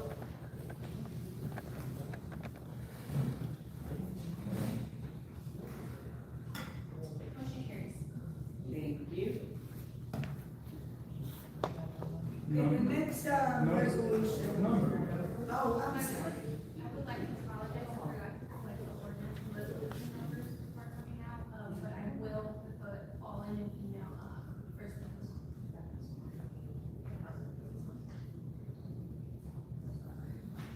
this So before we go any further, Madam Clerk, did you pick up the yellow pages? Yes. Thank you. All right, the next ordinance is a resolution to appoint a successor for the local government, director of Southland Land Bank and Development Authority. The person that usually, fills that position is the city administrator. So we have Dante Sawyer, our project, manager, special project manager for director.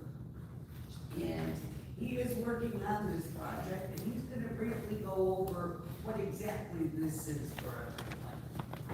Thank you, Madam Mayor, members of the City Council, clerk, staff, and residents, thank you for your time this evening. As Madam Mayor Dewinski has mentioned, we're here to kind of talk about the South Suburban Land Bank. And actually, 4 and 5 kind of tie together with the land bank. So Mayor, I'm gonna try to cover both as succinctly as possible. So first, let's talk about what the land bank is. The South Suburban Land Bank Development Authority was established in 2012 as the first land bank.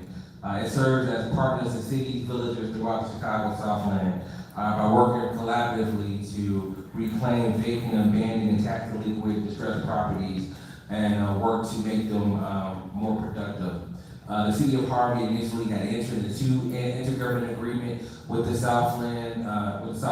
with the South Suburban Land Bank Development Authority in June of 2020. They entered into the intergovernmental agreement when we first established the relationship with the South Suburban Land Bank, gave a framework for which we will work with them to help acquire and redevelop underused property. A copy of that original IGA is included in the board package. It's actually Exhibit C. That's with the memo in your board package. So that's actually the original intergovernmental agreement that we have with the South Suburban Land Bank. As part of that agreement, we are able to appoint what they call a local director. So that is exactly our representative to the South Suburban Land Bank. So when they have a meeting periodically, I think they probably meet 2 to 4 times a year, depending on what's before that particular body. Previously, staff was appointed and did serve on that legislative body, that governmental body. And so what this amendment does will appoint our administrator, Ms. Crystal Richardson, as our local director or our representative to the South Suburban Land Bank. So there is a resolution in the packet, actually number 4, which will formally appoint Administrator Richardson as our representative to that body. Also, that resolution is in your packet as Exhibit A. So the resolution appointing Administrator Richardson is Exhibit A in your packet. Last but not least, there is an amendment to the original IGA that was entered into in 2020. What this amendment does a couple things. One, it will authorize the South Suburban Land Bank Development authority staff or vendors to do inspections on behalf of the municipality, of course, under the consent and direction of the municipality. Currently, right now, when there's property that has to be inspected, they have to wait for our code enforcement officer or our city inspector to go out and inspect that property. So this would now give them the authority to go out on our behalf to inspect that property. That's important because usually the inspection of a property is the first step in the process of taking it to a judicial deed process, claiming the property because it was abandoned or underutilized. It also authorized the South Suburban Land Bank Council to file abandonment petitions on behalf of the municipality. The South Suburban Land Bank is the only thing that they do, so they are pretty efficient at that process. So this gives their attorneys the authority to represent us on these abandonment petitions. Also, it clarifies property owners. One of the things that the land bank does is that it can hold property for us. So as they go out, they are able to take that abandoned property to judicial deed. That means that somebody else owns the property, not the municipality. The owner of the property is usually abandoned or vacant, they can't locate it. So they take it through the judicial deed process, and then it pretty much will allow us to sign that property over to the land bank if we do choose. And then that will allow the land bank to hold that property, so that means that the municipality doesn't have to maintain that property. If the grass had to be cut, the land bank will be responsible for cutting the grass. If a window gets broken, the land bank will be responsible for going out and boarding up that window. It provides that the judicial deed is usually part of that process, and the city can then sign that judicial deed over to the land bank for them to own and maintain their property until it gets to the eventual developer down the road. And it also confirms that judicial deeds issued pursuant to abandonment proceeding serve as evidence that prior to the dates associated with the property has been extinguished. So essentially what this means is that most times these abandoned properties, they have outstanding maybe fines on the fees on the property, fines on the property, right? And so as part of the process to get it back developed, not only do the land bank do they scrub the back taxes, but they can scrub the fines and liens on the property so they can get it in the developer hand at low as the cost as possible, so they hopefully redevelop it and get that property back on the tax roll. And so in your packet, that is actually Exhibit B in your packet as well, the first amendment to the original IGA. So again, just to try to be as succinct as possible, what's before the city council tonight is number 4, which is a resolution to appoint a successor local government director to the South Suburban Land Bank Development Authority, which is number 4. And then number 5 is the first amendment to the intergovernmental agreement between the South Suburban Land Bank and Development Authority and the city of Harvey for the acquisition of certain properties for the abandonment proceedings. And I am here to answer any questions at this time. Alderman, do you have any questions?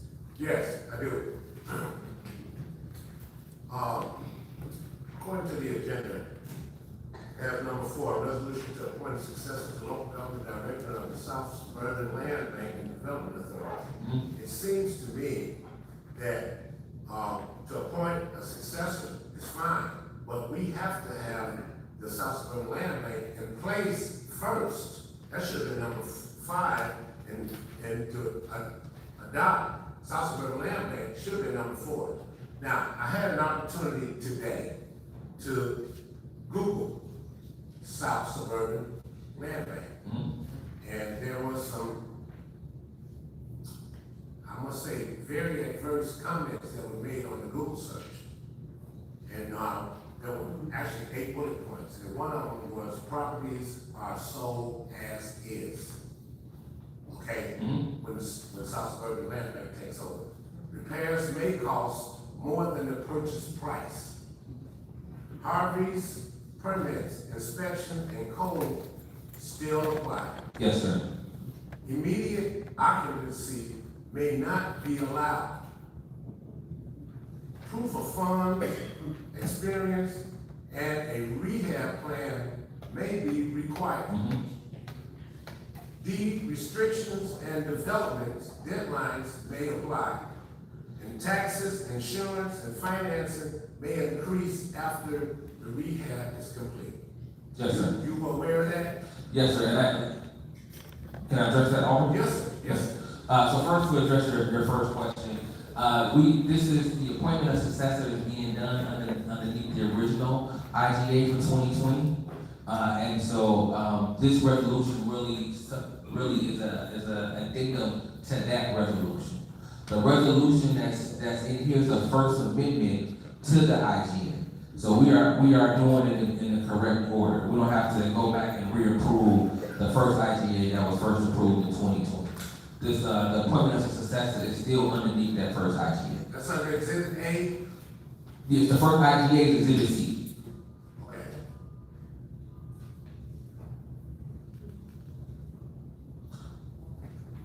And to your other bullet points, those 8 points, you are correct. The land bank typically will sell property as is. As part of that process, when they are vetting developers, they are to vet the finances of the developer and make sure that they have a sound game plan or a sound plan in order to get that property back on the tax roll. So if you are a developer, I just can't come to you and say, hey, I want to buy this property. I gotta show proof of funds, and I gotta show that I have the experiences to deliver on what it is that I say I can do. And then oftentimes in the agreement with developers, they have callback language in there. So if the developer is not meeting those milestones, the land bank has the authority to then retake that property back from that developer that's not meeting the expectations. Now, I also read that there's a lot of developers that purchase the properties from South Suburban Land Bank, and they never do anything with it. They just get the properties at a minimum amount. Okay, who is going to be responsible for monitoring that the developers do what they're supposed to do? Yeah, thank you for that question. So typically, it's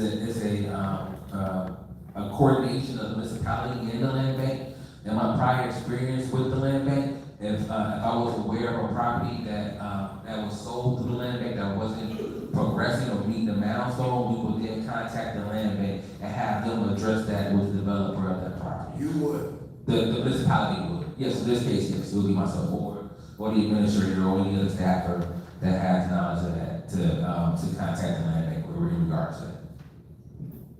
Thank you. Yes, Alderman Keys. Thank you, Mayor.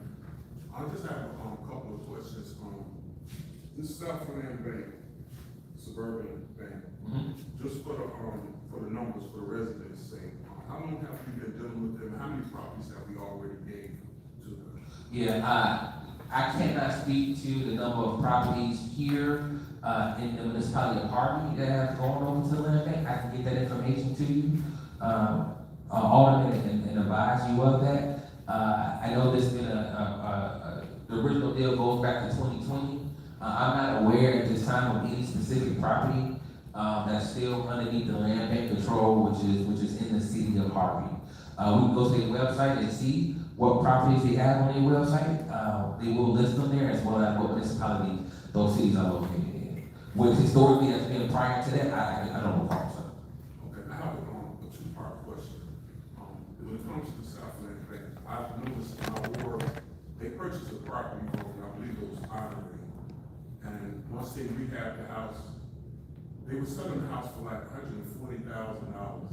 You know, my property around the corner, which is in better shape than a new property, was only valued at 85 or 90. It's like, we give them so much control, and they come in and give them properties, and also to add to that, when it comes to the property maintenance, whatever property that they have right now, that they're not doing anything with, they should be maintained. I know they own something sitting right out there right now, that the grass ain't cut, the weeds ain't cut, anything, all that, and we're not giving them accountability. And lastly, why are we only focusing on one opportunity instead of giving opportunities for our residents to receive homes? Or other landlords that want to do something? Why are we just devoting all ourselves to them? So in Illinois, to be a land bank, it has to be through state statute. So only land banks that have the state statute is the South Suburban Land Bank and the Cook County Land Bank. We work closely with the South Suburban Land Bank. They have the same jurisdiction, they have the same judicial administrative tools that a municipality has to go through and claim abandoned property. So it's not like there's other land banks that's out there for us to work with. This is the land bank that we work with. It doesn't mean that they supersede what we do, as a municipality. They're real flexible, they would never, the South Suburban Land, I don't make that distinction, sometimes the kind of land bank, they operate a little different. The South Suburban Land Bank will never go after property in your municipality without a coordination of you, and they will never sell your property to someone that the municipality is not comfortable with. So, in my past experience, I have worked with the land bank to get property to residents in my municipality, right? We will work with them to do that. Well, the land bank is just another tool that we have available to us to help us address what is abandoned and underused property. It doesn't mean that the city can't do it on its own. It doesn't mean that we have to work with the land bank, but the land bank provides us as a resource and a tool that has a professional acumen and the processes and efficiencies. This is all that they do for us to work with on these properties. So, and I also want to add that if any alderman knows of a property that the land bank does own, let me know, because we will definitely send it to the street department and to our, inspectors to send them fines and fees, because they are responsible and they have the deed to it. So to sit there and say that we gave it, since I've been mayor, I haven't given anything away. I have stopped everything. So prior to this, I know we were in not the greatest standing with the land bank, because we did not pay the association fee. This just gives us the tool. There's no ID. You can go on their website. You can look for yourself the properties that the city, that reside in the city of Harvey, as Dante explained. But I could say since February, that February 23rd, I did not do anything with any of the properties. Actually, the land bank has helped me understand it a little bit more. And what's at stake with these properties. They had told me that we had 6 properties that was coming to the city of Harvey, and right away, my mind is like, well, what's the cost affiliated? He said, no, you get $10,000 back. So, I mean, there is something that goes along with that. So, this is nothing new. They've been in active since 2012. We're just renewing it and adjusting it. So then, I'll be with you in one moment, Keith. So this is what we're just renewing. This is not good or bad. It's not saying that we're not going to notify if there is a property that somebody wants to purchase from the land bank. They still have to come here and get the transfer stamp. They still have to go through the process. And if anyone wants to purchase the property in Harvey, I hear a lot of that. Find your property and purchase it. No one is stopping you from purchasing property. But in coming to the city of Harvey and say, which properties can I buy? We don't have the manpower to do your job. If you're interested in a property, look it up through the Cook County BIN number. See if you could find the owner and purchase the property.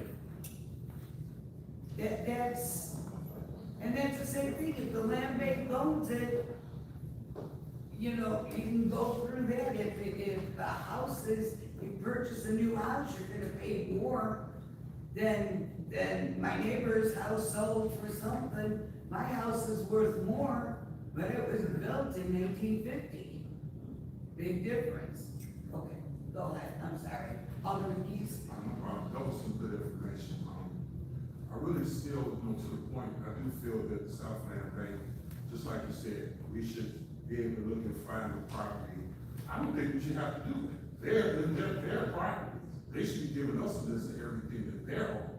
we shouldn't have to go out and try to find nothing, at least the Southland Bank, all other properties, we have to put our work in. But more of my concern is that who's gonna handle the diversity of when these houses that we get, just like the example I said, a house $140,000, the average black person can't afford it. Who's getting the houses? Is it black people? Is it Indian?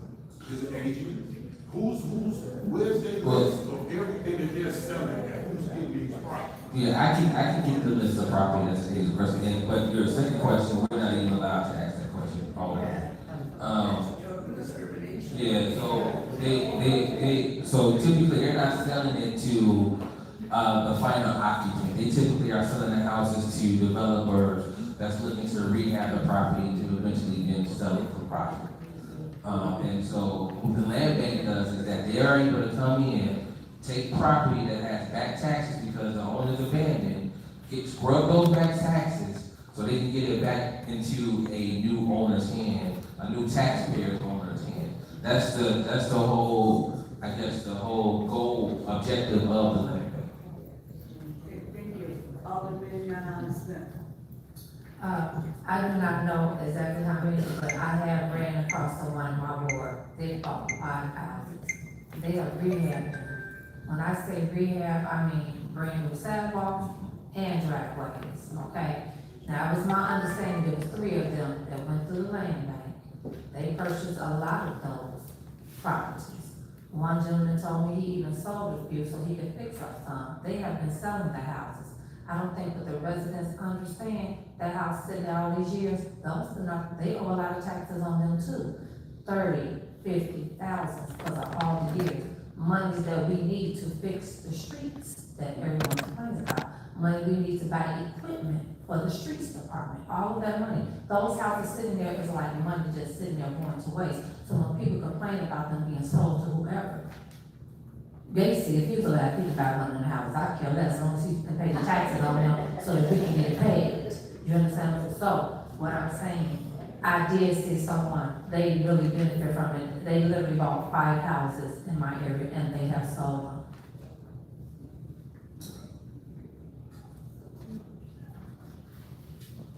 Thank you. Any other comments? Alderman Cody. Specifically, and if you could just reconfirm, the current list that's on the website, on the City of Harvey's website, the judicial deed list, is that the working list you'll be working from? No, that will not be the list that we'll be working from. So is a new list being created?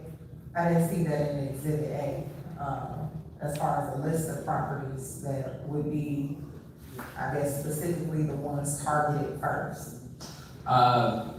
I don't think we have identified the houses that we are targeting first. This is just to put the agreement in place so we can start to have those conversations about how we want to prioritize the houses that we want to go on.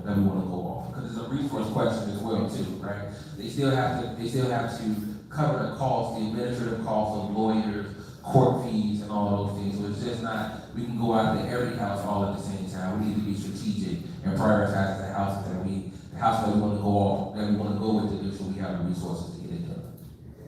I'm sorry. Just to that end regarding coordination and understanding that, we're on a very tight budget and knowing that this particular land bank will take heed to legal fees, which are extremely high, but another fee that we pay monthly is about $60,000 for inspectional services. Could, based on the coordination of this land bank and working with B&M, is there some potential opportunity for decrease in those contractual services, seeing that as a part of this agreement, they'll be supporting and identifying what properties are distressed? I would think maybe B&M would identify those and share those with the land bank to have further or complete further insight on those properties. I would think minimal, only because the land bank is going to be focused on houses that the building department won't be focused on. Remember, the land bank is focused on abandoned, dilapidated property, right? And so these will be one-offs. We may be talking about a few, handful, 5, 3, or 2 right, in the grand scheme of things over time. So to say that 2 houses of time, I don't think that's gonna be really a net decrease in what we're paying for our inspectors. They're still gonna be out doing code enforcement. Think about it more so, this frees them up to do other things, right? So now they have to, so if there is a house we wanna go after with the land bank, I don't have to have an inspector go out there and do it. I can have a land bank go out there and do that work versus having an inspector that can be focused on doing something else. We've already asked our 2 questions, and we have one more with Alderman Smith. So, the land bank, give me a little clarity here with it. So, they pretty much would do, is what I would do if I wanted a property, which would be to look that property up, say I want that, hire the attorney, pay all the money to do that. Cause not only am I paying the attorney has to find out, get clear title, find out who that owner is, say that owner's deceased, now I have to find their children, it costs more legal fees, pay the property taxes on it, and then fix it up and get a loan. So a lot of residents want to know, why can't I get it? But a lot of them don't understand the cost it is to get those properties.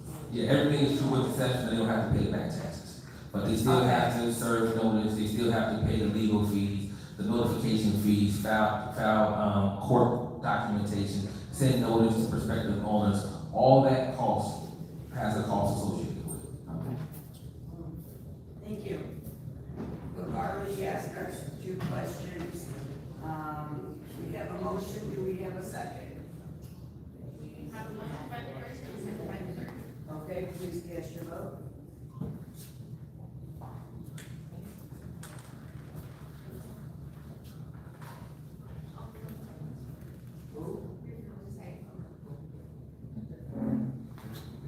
On the deciding vote? How come there's you abstain? Abstain goes with, the favor.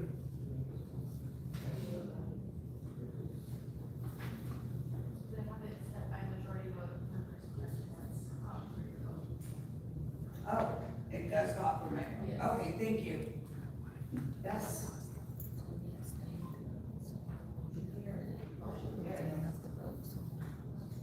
Motion carried, thank you. Okay. There is no reason to go into, the ordinance for the production is 3526. And you know what we're gonna do, ladies and gentlemen? Because we do not have these ordinances, we're gonna create a flyer, put it on our city website, and give it to the alderman, so everyone will have a list of all the ordinances for, within this meeting. That's when you can retrieve it. Thank you. And there's no need to go into executive session, so our next is public comment. Do we have any public comment? I do have one first. This person did not want to, come and speak, but they had a question regarding, they have a demand, regarding, immediate repair and road opening to fully rebuild the lapse line and reopen 157th Street. That would be lovely. Yes. That would be lovely. This thing has been our nightmare in the first ward for probably the last, good, how many years? 13 years, this street, my brother works for the city, he's been retired over 20 years, when he worked in the street department, the whole road is caving in, it's collapsing. Rick, can you give us a little background on that? Yes, 13 years ago, there was a major main break underneath the road. And unfortunately, the repairs weren't done correctly, and then we went to go correct it, and then we had another main break there, a little bit further down the road. And the cost got so great that we just couldn't afford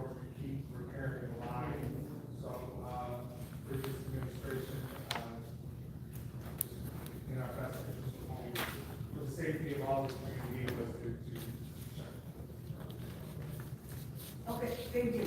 As far as when is it gonna get repaired, we are waiting for funding. We have been waiting. Couple times we got pretty close, didn't we?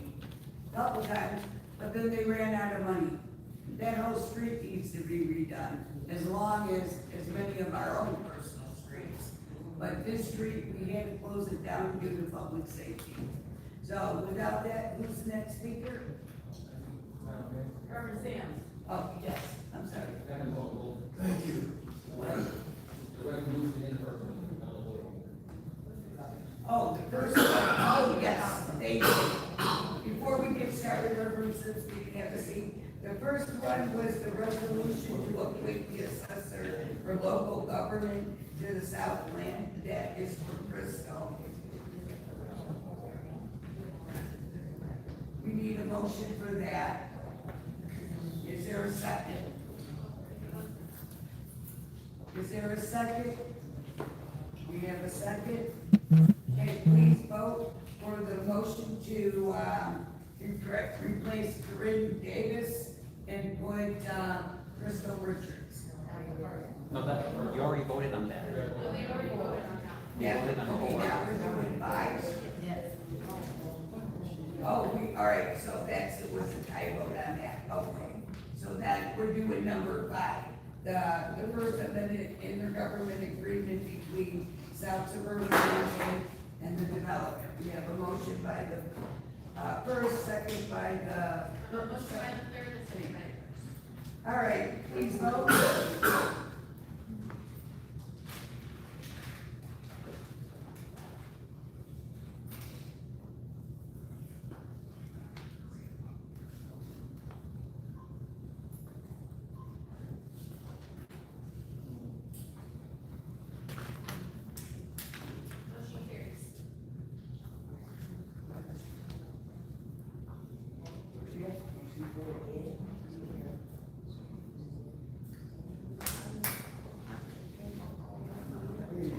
Yes, oh, I see, okay, yeah, motion carried, okay. Thank you, I am so sorry. Okay, thank you, Dante, for bringing it to my attention. Now we are in, restoration. Thank you. Madam Mayor and the council members, I am Reverend James Sims. I'm a resident of Harvey since '64. I think I'm the oldest pastor in Harvey. I've been pastor for 45 years. I'm the founder and builder. I've been a contractor for about 40 years. And I have problem with my eyes, so I had to cease. I have been known with outreach community development to help residents afford and move into homes by doing seller take-backs. I've had a training program in this town where I taught young men and had to include some young women in recent years. But we were teaching them the skills of carpentry. I'm not here to complain about anything, but I am here to offer service. I am the vice president of the Harvey Pastors Association, which I have been working hard to pull the preachers together. It is time for the churches to get involved and participate. I listened to the young man from the land bank. Well, I go all the way back to the Cook County land bank, son. I think the Cook County land bank backed away because I found a lot of flaws in what was going on. I say this, and I heard the brother say that they scrubbed the taxes. I've been buying houses. I was HUD certified, and they would give me a little discount. So I would go to the community banks, borrow the money, fix the house, rehab it, and get a family in the house. I have a young man sitting right here who now is a college grad in law school. He can attest. His grandmother had all of her grandkids, single woman, didn't have anywhere to live, lived in Cornell Village. 30 seconds. Cornell Village, the place was falling in. He know I put his grandmother and the family in the house by doing the summer take back. I'm here to say this, Madam Mayor and all of us. We want to work with the city.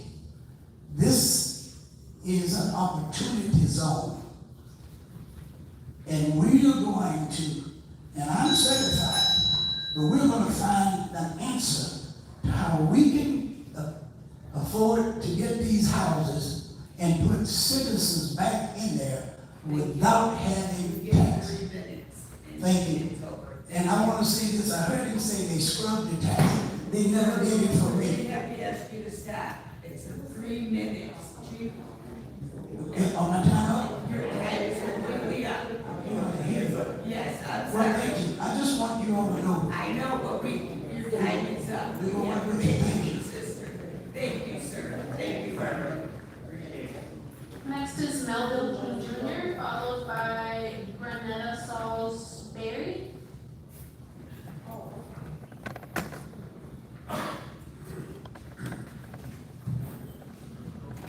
I came with the idea of talking about exactly what you guys are talking about right now. Except to say that when the election came last time when Clark became mayor, almost immediately after he was mayor, they came up with a piece of paper that said that we're going to be a sale of $1 if people fix the house up, if you remember that. And it went away. The question I ask is, and I'm not delineating anybody else who's doing these programs, why is it that we spending all this money for supervisors and people who are in charge of this and in charge of that? And we have a lot of African-American couples who are looking for homes, including 6 couples that moved from Calumet Boulevard and went to other cities to live. And I'm not talking politics. When I was doing my petition, you know what I'm doing. I ran into Tyrone. But we're trying to tell you something though. That the number of people registered in these homes are not living in here anymore. We have 15,000, including the Board of Elections, says we have 15,000 people in Harvey. What I'm telling you, in Harvey is bleeding. All of these jobs we have with police, fire, and everything may be gone from what I can see right now. And as I'm running, I can see a decrease in the number of people living here. I met one couple, 2 houses from me that bought a house, and I asked that question, why did you find Harvey?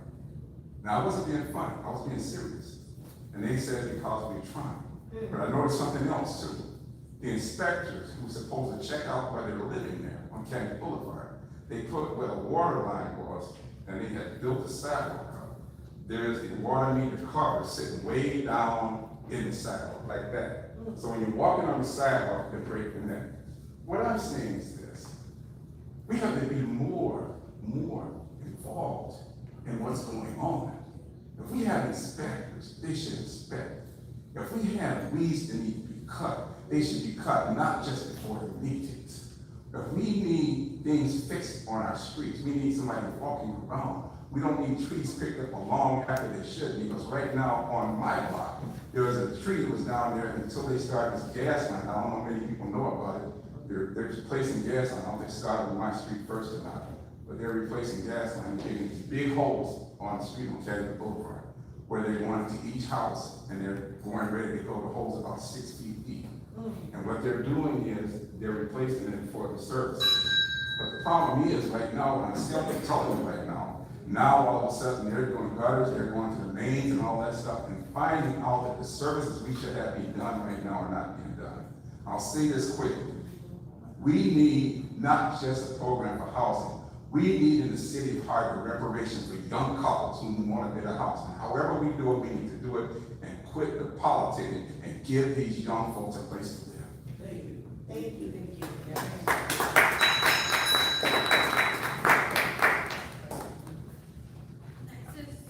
Next is Renetta Salisbury, followed by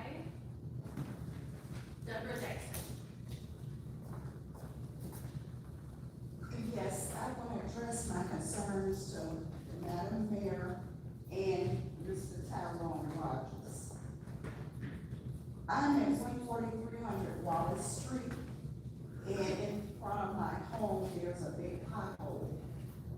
I can't really park a car there. So that's one of my concerns. The second concern, Shore Drive, all the potholes that is there. And I've been asking what can be done about that for years. And they patch and patch.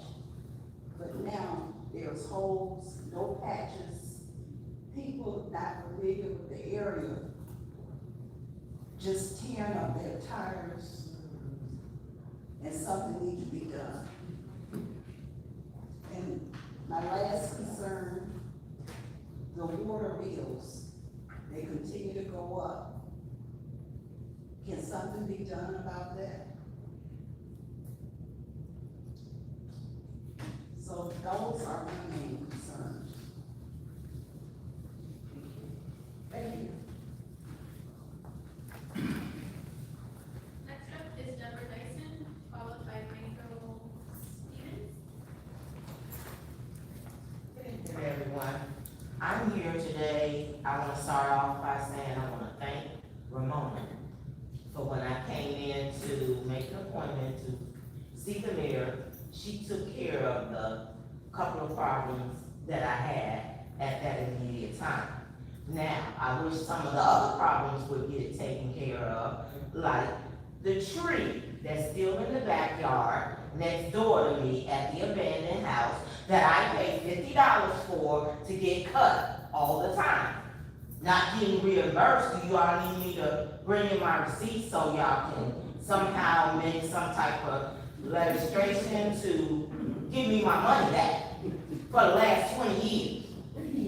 The tree is still there. I reported it to the street department. I reported it to Colby. She spoke back to the street department. I came here and made an announcement about it. Still nothing is done. So they gotta try to cut around the tree. Now it's growing flowers out of it. And then now it's growing big trees to the property at 15317. So, I mean, everything is just getting out of hand. Why is it getting out of hand? The tree is coming over the property. Now it broke my lamp post during the last storm. So it's down in the ground. I left it there. So, just in case you want to come out and look. But the grass is up to here. I can see that I'm living on one ward side. It's getting cut. But on my ward side, that grass ain't getting cut. So yes, I have a problem with all of that.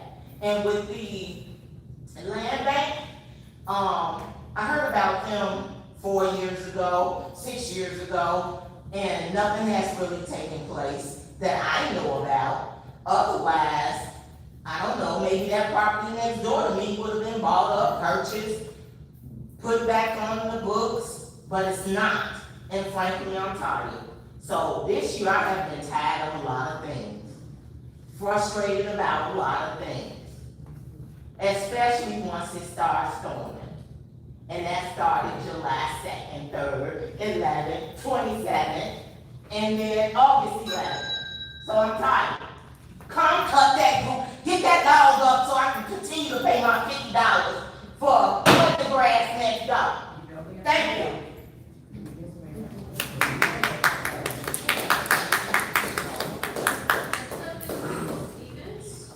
Followed by Alicia Nicole. Before Mr. Stevens starts, I would like to note no speaker may donate his or her time to another speaker. Comment shall be courteous and respectful at all times. No person may use public comment for the purpose of campaign or advertisement. This is not a question and answer time, and council cannot engage in conversation with the public. Questions and concerns about operations should be addressed with the city staff during regular business hours. You go ahead, sir. All right, I want to address, first I want to say, Madam Mayor, my wife and I really appreciate you. You were our first ward alderwoman, and you've always reached out to help us whenever we called upon you, and we truly appreciate that. All right, Also, and I'm not up here to complain about stuff, I'm just up here to make some things everybody aware of, particularly with reference to the sewer drainage. Now, we know we had a very big flood. Young lady spoke on the second and third, and, we had a lot of water. That was a weather anomaly that nobody in the South Suburb could really deal with. But after that, we had sewer stuff come in our basement, okay, and in various basements around us. And so we cleaned it up and we did what we needed to do. Now, since that time, we called Public Works. Public Works explained to us that they have programs that everybody should be aware of, that they're going to replace water lines and so forth. However, there's sewer drainage that Public Works discovered that they have to remove. It's stopped up. However, they said, you spoke of equipment being broken when you first got into office. Well, they said the jetter is not working.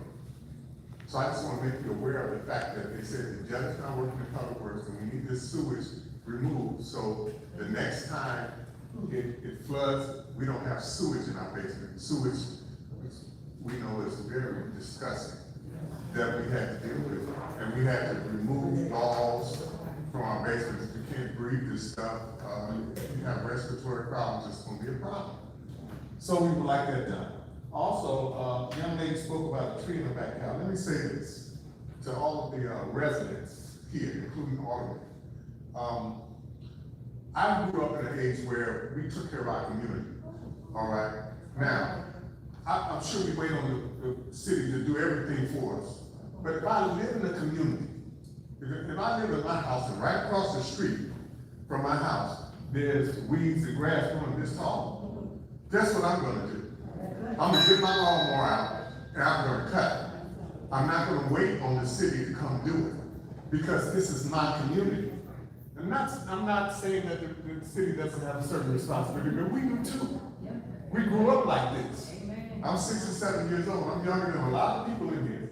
However, I grew up in a time where we took care of each other. And I just want to promote that to everybody here. I believe that Madam Mayor believes in that, as well as our Alderman Rosa. Thank you.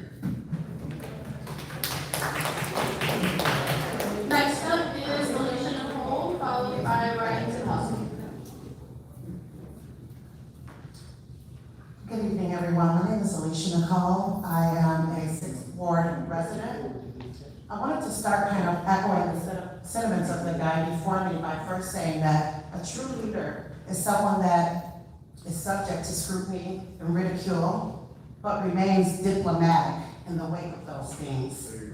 I feel like, Shirley, you have done that. I applaud you for your steadfast integrity, your perseverance, and your grace, even in the wake of these intentional and malicious attacks that have been launched at you. I'm not even an official, and I've been targeted simply because I don't hate the people that others hate. I believe in just giving people a fair chance. Having said that, I've been compelled to speak on something that occurred right outside of these doors. I was doxxed by Colby Chapman. She approached me outside in a very violent way, wanted to see how big and bad I was. Excuse me. Sure. Okay, I'm sorry, I've heard others mention. I was approached by an alderwoman. I was doxxed. My name was given out, my license plates was given out, and then she went on to say that she would find my address and give that out too. So I was wondering, like, what was your intention? How are you gonna get that information? Were you gonna use your position to strong arm someone to give you that information? And then what were you gonna do with it? Why would you give out my personal address? All because the only thing I've ever done is attempted to ask you 2 questions on 2 separate occasions. And for someone that always has a laundry list of questions, you should be able to be approached and asked, or people, everyone should be able to be approached and questioned as well. Fair is fair. That person also ridiculed me, called me out my name, and said that she would bring pudding pops. She likened me to Bill Cosby, a direct insult that one of her constituents used against me. She used it as well against me, and then she went so far as to say she'd bring pudding pops on my behalf for everyone for the next meeting. That's petty, that's immature, it's unbecoming of an older person, and the reason why I'm even saying all this, I never even addressed this situation. However, at the last meeting, I heard a certain alderwoman say that she's a professional. Everything that I just said does not constitute professionalism. If you want to be an alderperson or anything else, I feel like you should be subject to the same scrutiny that you give everyone else so blatantly. Thank you very much.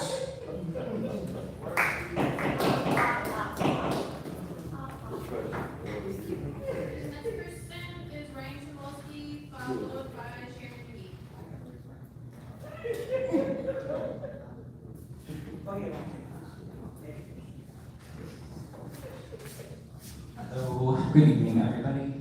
I just had a few questions and concerns for tonight. The first is that the city, I was just researching this because busy with work and, still cleaning up storms and everything, but I didn't realize Harvey's been operating without a budget. I know Colby did mention something at one of the July meetings about that, but did you know that? So the city has been running without a budget since the end of April.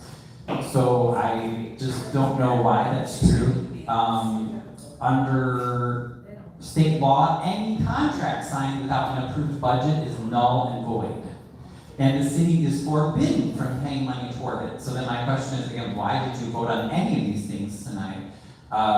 If we don't have a budget, like you can't pay. It's actually illegal. So for instance, if a land bank wants to do something and you help them try to clear, city fees from a property, you can't do it now. I'm not a lawyer, but I'm just saying, shouldn't we take our time to do things correctly?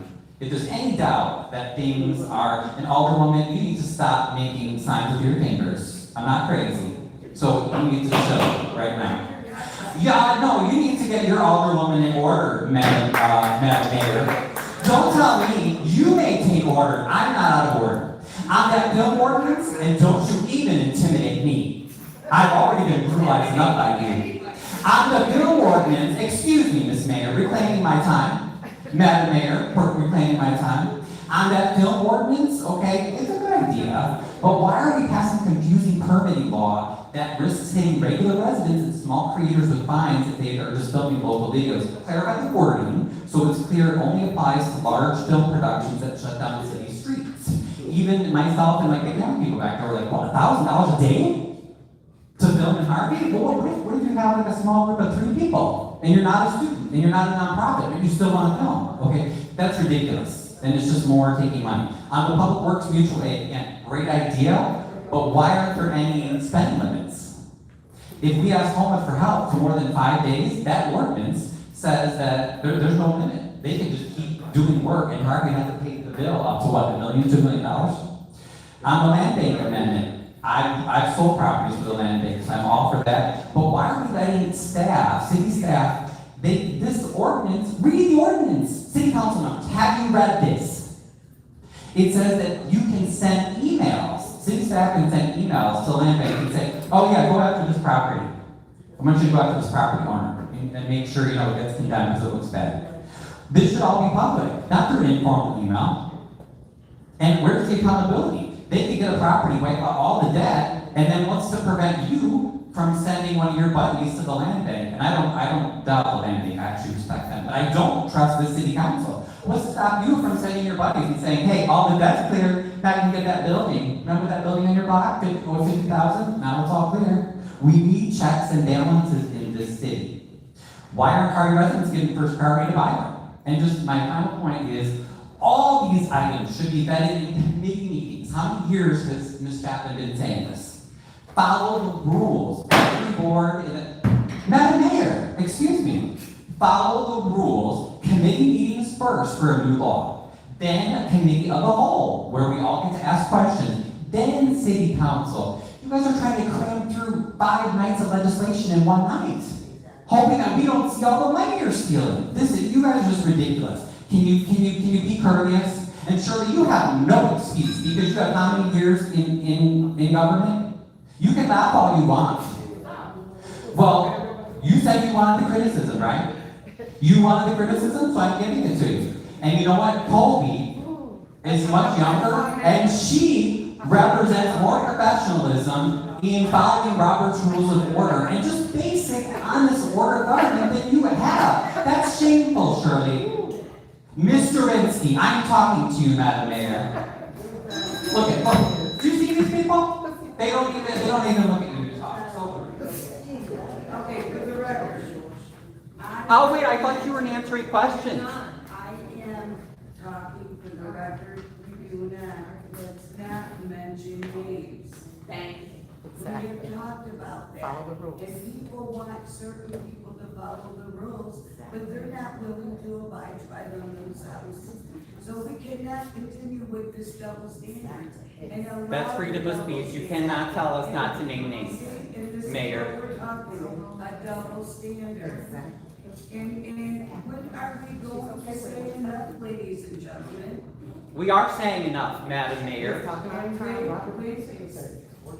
You know, it's just the discipline. Madam Mayor, are you going to tell us what we can and can't say for public comment now, Madam Mayor? Exactly. This is ridiculous. I am going to continue on, and I'm going to ask everyone to be quiet, and please do not echo out. Please do not call names, good, bad, or indifferent. We're all adults here, or we're supposed to be. We may look like an adult, but sometimes we may not act like an adult. So, with that being said, and it's not directed at one person. Excuse me, this lady right here is a part of the order protection I have, and she is talking to me. I'm interrupting the meeting. I would like the police to escort her out. She is affiliated with someone I have an order of protection against, Madam Mayor. She is not supposed to be talking to me. Do not pay attention to him. Madam Mayor, Because I'm gonna ask him to be removed if there is one more outburst. Madam Mayor, I'm asking for the law. Are you not going to enforce the law? She should not be talking to me. I have an order of protection. It's the law. Please. Madam Mayor, it is the law. Leave the meeting. So you're not going to follow the law. I'm gonna take a 5-minute break. What does the highly paid lawyer have to say about Can I that? have a motion? No, I'm asking for the law to be enforced. She is violating my order. Alderman, can we take a motion to take a 5-minute break? Motion to take a 5-minute break. Motion to She should be Motion escorted. to move on break. Don't talk to me. To get rid of the discussion. Violating. That some officers, people. No.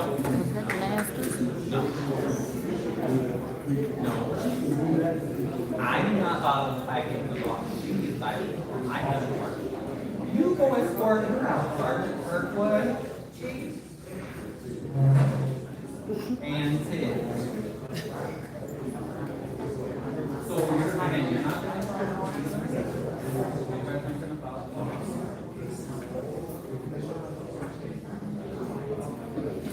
Residents apologize for what you guys have to go through with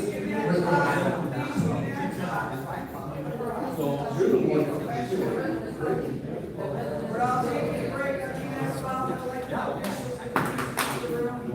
But you guys already know.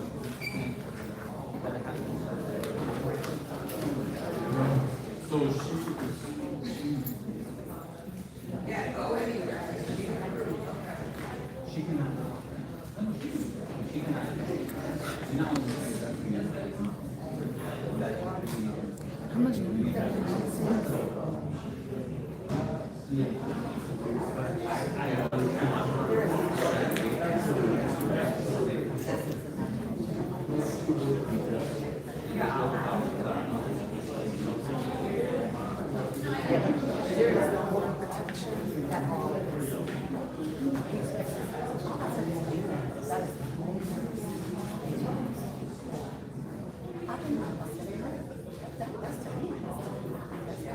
This is the first time I've shown you guys paperwork. I talked to you. This Turpin, no. He's making the city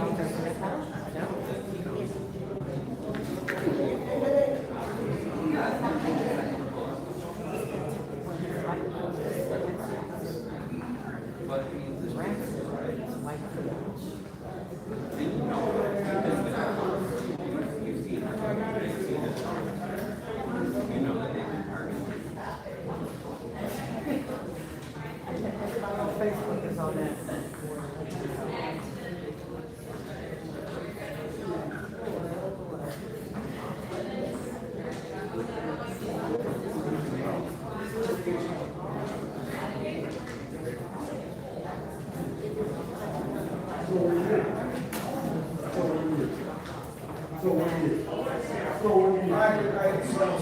Sir, ma'am, we're not gonna do that.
You're going to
I'm afraid they're gonna use that ordinance to like go after and like stop people from. You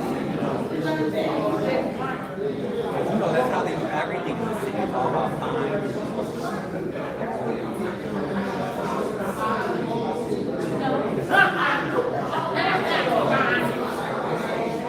I don't even want to go out there. What happened? Did they just put her out? Oh, no, she left. She went out there because I don't know why she went out there. I was looking for my order on my phone, so I didn't see what happened. But I don't know, but I'm just glad that this time it didn't end and you didn't get choked like choke on you. no, that was not gonna happen again. That's You know, how- I'm just glad that it did not end in none of that.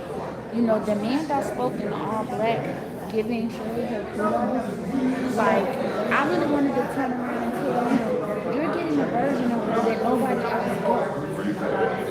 So, I understand you like her, but she's great to you, right? But everybody don't get that experience. She don't come to the second ward, or the third ward, or the fourth ward, or the fifth ward, or the sixth ward, and do things. So, you know. Was he was trying to defend her? Yeah, and the wife is like, we always do that type of shit. I said, always do what? Yeah, so maybe they don't know the full story. Huh? No, it's not even about that. It's just that they're getting a version of something that nobody else gets. And I understand you in your bubble, and you know, everything's perfect in your bubble because you reach out to me, but other people don't do it. Exactly. You know, I mean, Well, it reminds me of the guy that I talked to one time, you know, I was in the first ward. And I was like, oh yeah, what do you think of Shirley? And he's like, she's great. Anytime we have water problems on the street, she sends the jetter. She sends it all the time, and they come by and then our problems are fixed. I said, really? How long has that been going on? For years? I said, wait, so you mean for years? said in the first meeting of the I'm so confused. I'm just reporting, as you say in your shows. I'm just reporting it. I don't write it. Joe, because he told me, because I honestly, like, I didn't have anything personal against the guy. I was like, oh, okay, you like Shirley? And like, yeah, like, what's your experience been? And he's like, for years, whenever we've had problems here, it'll, you know, it gets clogged every once in a while, and then they send the general over right away. And I was like, now, isn't that interesting? Because almost everywhere else in America, I hear that. I mean, I don't have a problem with people's life. That's not the issue. I want you to understand in your mind that you get a version of her that other people don't get. So you have to understand why people don't feel right? I'm going to talk about it. Maybe we'll together. It sounds like mom therapy that we all need. We need mom therapy. I had to take a break from y'all. Ungrateful people. Oh, from us? Well, what was I going to ask you? Or I think they're going to finish. Well, they might as well. Well, they just have to make the comments. Oh, they all.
Does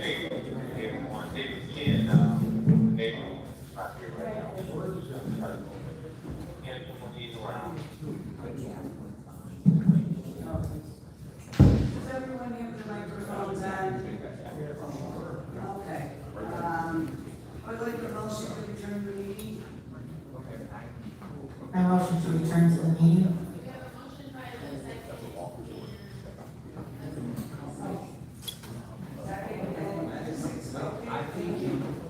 I just want to say, we're going to continue with this meeting. And so will be and no one was asked to leave. That is not my style. Mayor, that's not true. They're telling you I have to leave, Mayor. Everything that I'm going to say, if there is going to be one more outburst, Mayor. there's going to be one more outburst, then we are going to adjourn the meetings. Mayor, are you serious? Why are you sending your cops after me? I'm seeking a motion to adjourn. You should just say you're not sending anybody out, and now they're telling me. Second. All in favor, say aye. No, she just said I'm not sending anybody out, and I said you have to. Okay, you know, the way you guys are just so rude, I have to. So basically, the mayor's not, and I got like now.